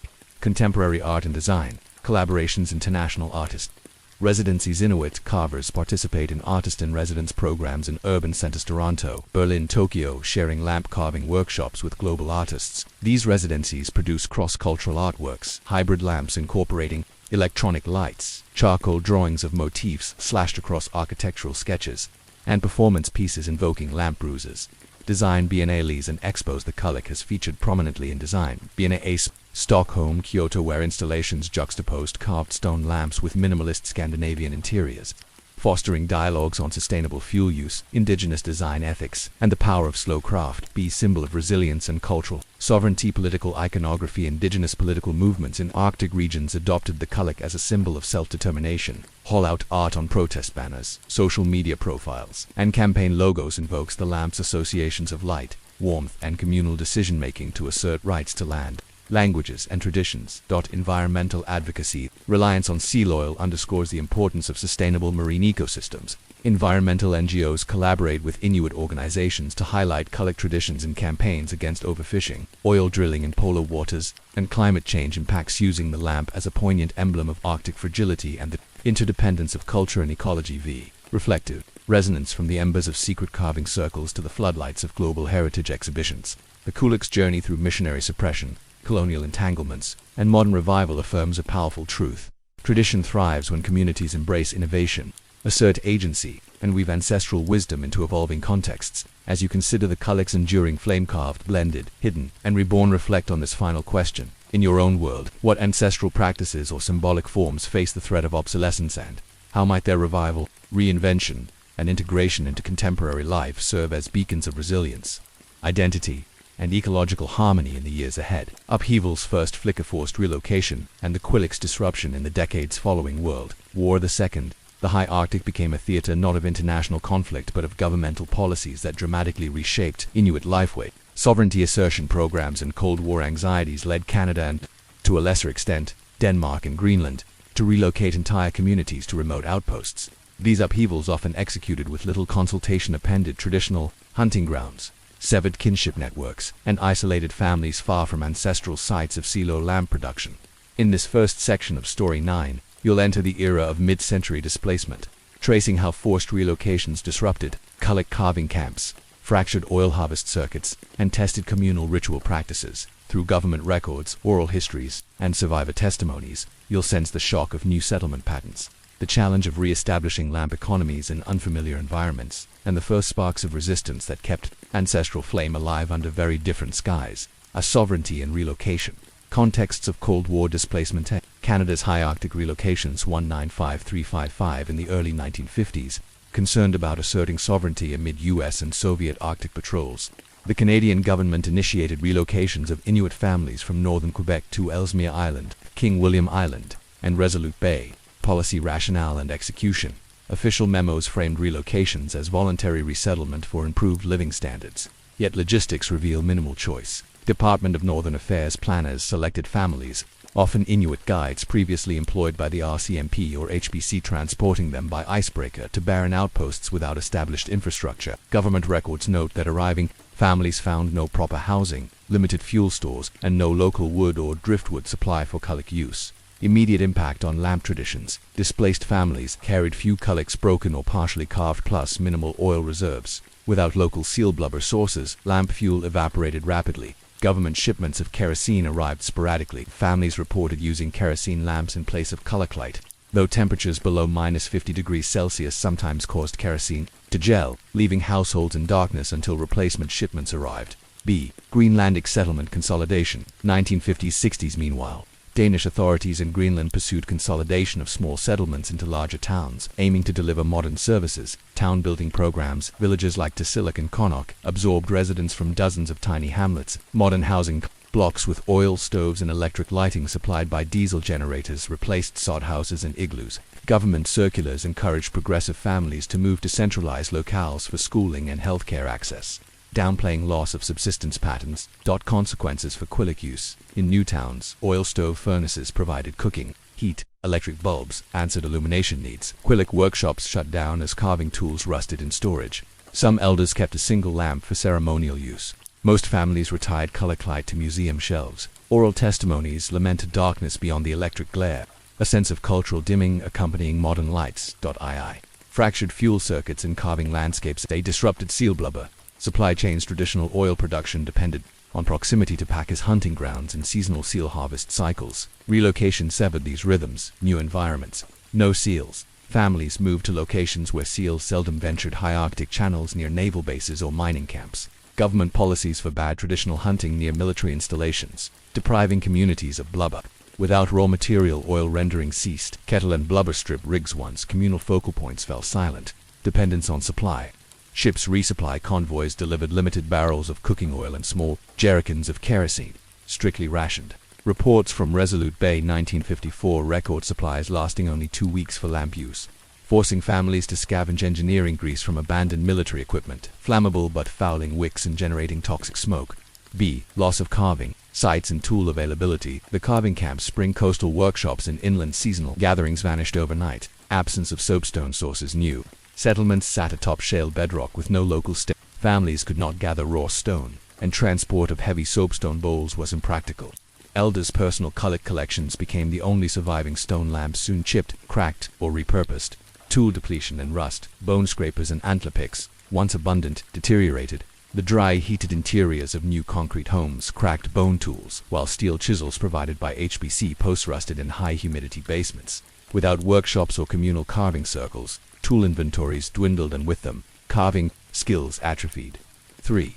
Cultural shock and adaptation. Early community responses. Makeshift lamp solutions in the face of lamp and fuel scarcity. Displaced Inuit improvised metal can lamps using empty kerosene tins. Families punched holes to create crude wick holders and filled tin bowls with leftover grease. While these lamps offered temporary light, they lacked the thermal mass of steatite, cooled quickly, and posed burn risks on thin plywood floors. Coal smoke alternatives. Mining activity near relocated settlements provided coal dust and diesel residues. Some households burned coal briquettes to heat small iron pots of seal oil-soaked moss, creating smoky illumination.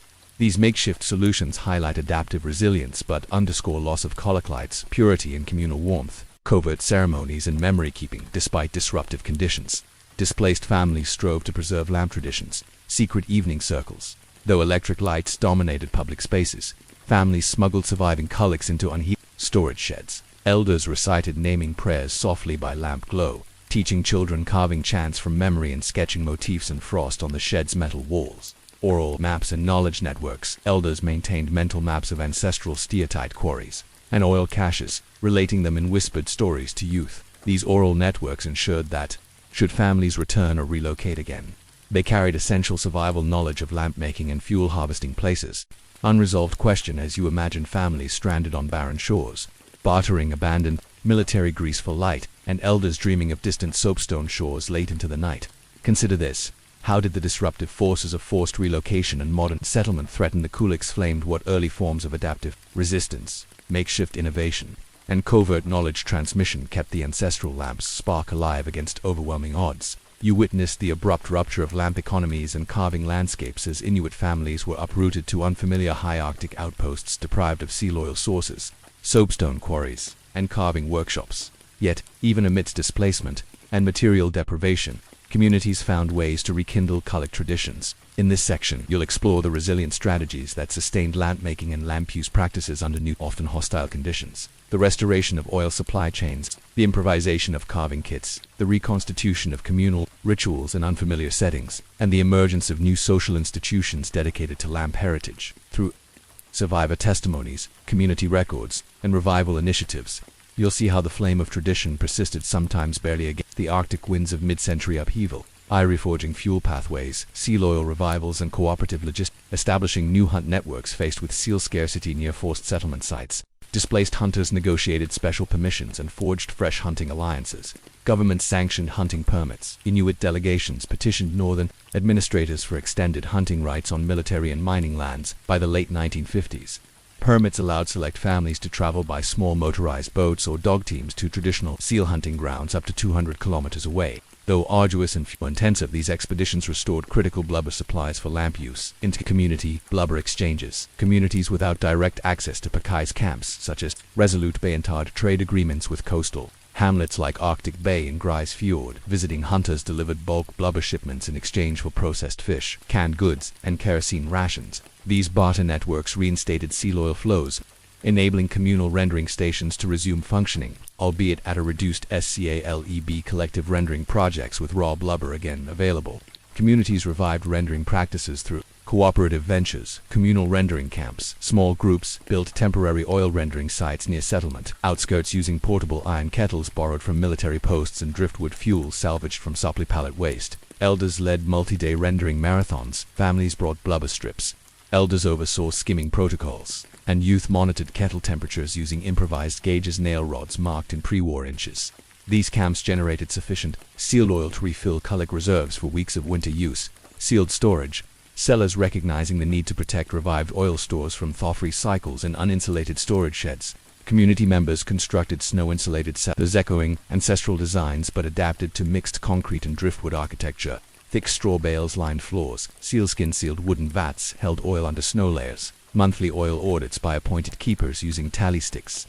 Repurposed from pre-war stock ensured equitable distribution and deterred hoarding. 2. Improvised carving, creating tools and stone substitutes. Displacement, decimated carving infrastructure. No local soapstone quarries, limited tool availability, yet resourcefulness spurred inventive alternatives. A portable carving kits and material sourcing. mail-order soapstone shipments. In the early 1960s, elders petitioned HBC and RCMP posts to procure small quantities of Cape Dorsets by mail. Families pooled funds for periodic shipments, 20 to 30 kilogram blocks, prioritizing the production of small pocket qulliqs, 10 to 15 centimeters troughs for teaching and ritual use. These stones arrived in wooden crates, sometimes repurposed from outgoing supply pallets. Bone and antler tools scavenging. Though bone scrapers decayed in humid interiors, displaced communities supplemented toolkits with reclaimed walrus jawbones, salvaged from military construction sites. Soldiers discarded jaw sections and rib bones. Inuit carvers boiled and shaped them into scrapers. Antler fragments, rare near settlements, were imported via northern coordinators. Personal supply chain. Spare antler picks sent from home communities in Hudson Bay. Synthetic substitutes and hybrid materials. Concrete corrugated qulliq molds. With stone scarce, some innovative carvers experimented using small prefabricated concrete blocks poured in driftwood molds to create qulliq prototypes, though not heat-resistant long-term. These prototypes served as raw models for teaching carving techniques and testing motif layouts before working on precious soapstone arrivals. Brass and aluminum alloy inserts. Military scrapyards provided thin aluminum sheeting and brass strips, formerly part of radar equipment. Carvers cut and shaped these metals into wick holders and drainage pan inserts, securing them with epoxy compounds obtained through trader privileges. The resulting hybrid qulliq stone basins fitted with metal hardware code mid-fusion forms, demonstrating continuity with pre-war hybrids. 3. Reimagining community rituals. Lamp councils and cultural gatherings. Dislocation fractured traditional ceremonial circuits, but new institutions emerged to sustain lamp-centered social life. and Northern Lights Lamp Festival's annual winter solstice gatherings in 1960. Community elders established the Northern Lights Festival at Resolute Bay, held each December 21-23. Mobile log cabins and heated marquees replaced ancestral kaji, yet central to each event was a ceremonial qulliq circle. Carved drums signaled communal lamplighting at dusk. Families presented newly carved pocket qulliqs as gifts to visiting bands. Reviving naming and lineage ritual echoes. Intervillage lamp exchanges. Festival delegates from Arctic Bay, Grise Fjord and Pond Inlet brought their finest miniature qulliqs. Delegates ceremonially swapped lamps based on clan affinities, maintaining inter-community aligned structures despite geographic dislocation. These exchanges revived motif diffusion patterns disrupted by relocation. Lamp council revivals and adaptive governance. Modern lamp councils, drawing on ancestral qulliq Turak models. Settler fringe councils formed in newly built community halls, round rooms equipped with central steel hearths. Representatives from relocated families convened monthly around a ring of portable qulliqs, using modified protocols. Speaking orders still followed lamp size, but decisions now addressed contemporary issues: fuel subsidy allocations, youth apprenticeship funding, and preservation of carving curricula. Lamp education committees, recognizing the threat of knowledge attrition. Tribal councils established lamp education committees composed of elders, cultural officers, and youth representatives. Committees oversaw mail-order stone shipments, curated toolkit assembly kits, registered apprentices, and managed intergenerational teaching. Rosters creating formal structures to safeguard lamp traditions. IV. Early seeds of revival and diaspora linkages. Displaced Inuit communities did not exist in isolation. Global and diaspora connections fostered lamp tradition resilience. Academic and NGO partnerships. University collaborations. In 1972, Inuit delegates collaborated with anthropologists from the University of Toronto to document qulliq practices under threat. Field projects in Resolute Bay produced audio-taped interviews, film footage of carving demonstrations, and distributed carving kit seed funding that launched community-run cultural centers, later known as qulliq heritage hubs. NGO-funded cultural exchanges. NGOs like the Arctic Peoples Fund sponsored exchange visits between relocated Inuit and coastal hamlet elders. Visiting groups experienced traditional carving camps in Cape Dorset. In turn, coastal elders learned about displaced families' adaptive innovations, reaffirming communal bonds transcending geography and fostering shared revival strategies. Diaspora networks and cultural memory. Urban Inuit communities, migrants to southern cities Ottawa, Montreal, Edmonton carried small qulliqs in luggage. Urban Inuit associations organized lamp-making circles, using municipal meeting halls for carving workshops. These diaspora lamp circles preserved cultural memory and provided spiritual anchors far from Arctic homelands. Transnational youth conferences. Inuit youth councils hosted meetings, often at universities in southwestern Canada or Scandinavia, where lamp traditions featured prominently. Youth from Greenland, Alaska, and Canada shared revival tactics. Mail-order stone. Online tutorial development. Intellectual property protocols, turning displacement into a catalyst for lamp solidarity. Unresolved reflection as you envision displaced families hauling precious soapstone shipments by mail, forging brass scrap into wick holders, and rebuilding lamp councils and heated community halls. Ponder this. How did the early waves of resilience fuel network restorations, improvised carving kits, reconstituted festivals, and global partnerships? The qulliqs fire through one of the most disruptive chapters in Inuit history. And what enduring principles of adaptation and community solidarity can we draw from these stories for safeguarding cultural heritage under extreme conditions? You witnessed the disruptive force of mid-century relocations, how entire communities lost access to seal oil sources, soapstone quarries, and carving workshops, yet nonetheless forged new lamp economies through long-distance hunting networks, improvised carving kits, and reinvented communal rituals. Now, in this final chapter of Story 9, we explore the arc of recovery and renewal, how displaced Inuit gradually rebuilt qulliq traditions, integrated modern supports without surrendering core practices, and wove lessons of resilience into the very fabric of Arctic cultural life. We close by reflecting on the enduring wisdom derived from these upheavals, insights into community agency, resource stewardship, and the intertwining of tradition and innovation in the face of profound change. I return to the land, restoring lamp landscapes at community-directed resettlement and land claims by the late 1960s and early 1970s. Inuit activism and shifting government policies enabled many displaced families to return or resettle closer to traditional hunting grounds. Land claim agreements. Through landmark land claim settlements, for example, the 1975 Labrador Inuit Association Agreement, the 1993 Nunavut Land Claims Agreement, Inuit gained greater autonomy over territory use. These agreements secured rights to hunt, fish, and gather across ancestral regions, removing bureaucratic barriers that had hindered seal oil expeditions. Village site reoccupations, leveraging new self-governance powers. Communities reoccupied former hamlet sites or established satellite camps near prime steatite quarries. Joint renewals, projects funded by tribal councils constructed modern yet traditionally inspired shelters, igloos and steel-framed cabins, equipped with communal oil storage cellars and carving studios, built from local stone and driftwood. By restoring physical proximity to lamp resources. These initiatives revitalized the environmental foundations of qulliq practice. B. Infrastructure for tradition, building qulliq heritage centers in the 1980s and 90s. A wave of community-led projects created dedicated spaces for lamp revival. Heritage centers in Arctic Bay, Pond Inlet, and Qulliq. Multi-purposed heritage centers opened with carving workshops, communal rendering kitchens, and archival reading rooms. Centers offered year-round lamp-making residencies, oil rendering certifications, and intergenerational teaching schedules, formalizing the apprenticeship structures once disrupted by relocation. Mobile qulliq outreach units to reach smaller, remote settlements lacking permanent centers. Some organizations deployed mobile units, insulated trailers outfitted with carving benches, antlerpick toolkits, and portable rendering equipment.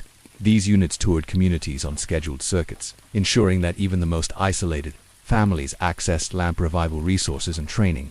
To synthesis of tradition and modern support, integrating technology mindfully rather than rejecting all modernity.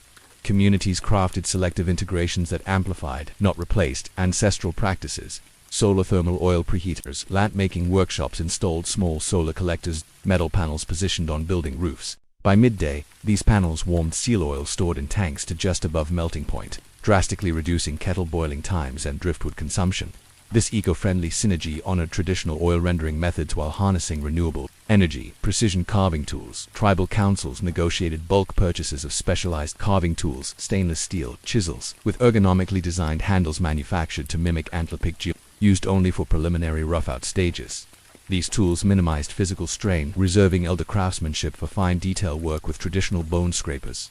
B. Institutional partnerships and funding, securing long-term viability required. Sustained financial and organizational support. Government community co-management. In Nunavut and Greenland, cultural ministries established co-management boards including elder carvers, youth representatives, and government officials to oversee qulliq program funding, set apprenticeship standards, and evaluate heritage outcomes. These boards ensured that policy decisions balanced cultural priorities with administrative accountability. International cultural grants, UNESCO intangible heritage funding, and grants from Arctic region. Foundations underwrote multi-year lamp projects, oral histories, digitizing carving manuals, and producing instructional media. These resources extended the reach of revival efforts, linking Arctic communities to global networks of heritage practitioners. 3. Cultural continuity and community, intergenerational transmission and social cohesion. Reconstitution of lamp traditions forged renewed bonds across age groups, family, apprenticeship, lineages. Many families revived formal apprenticeship covenants. A grandchild pledged 3 winters, under a grandparent's tutelage, crafting a personal qulliq from block selection to final burn test. Completion ceremonies drew entire extended families, reigniting lineage band motif inscriptions and reaffirming communal identity. Community lamp councils reborn. Modern lamp councils, held monthly in heritage centers, address contemporary challenges. Communal fuel cops, coordinating youth training and allocating travel support for elders. These councils, echoing ancestral protocols, demonstrate how traditional governance forms can evolve to address 21st century needs.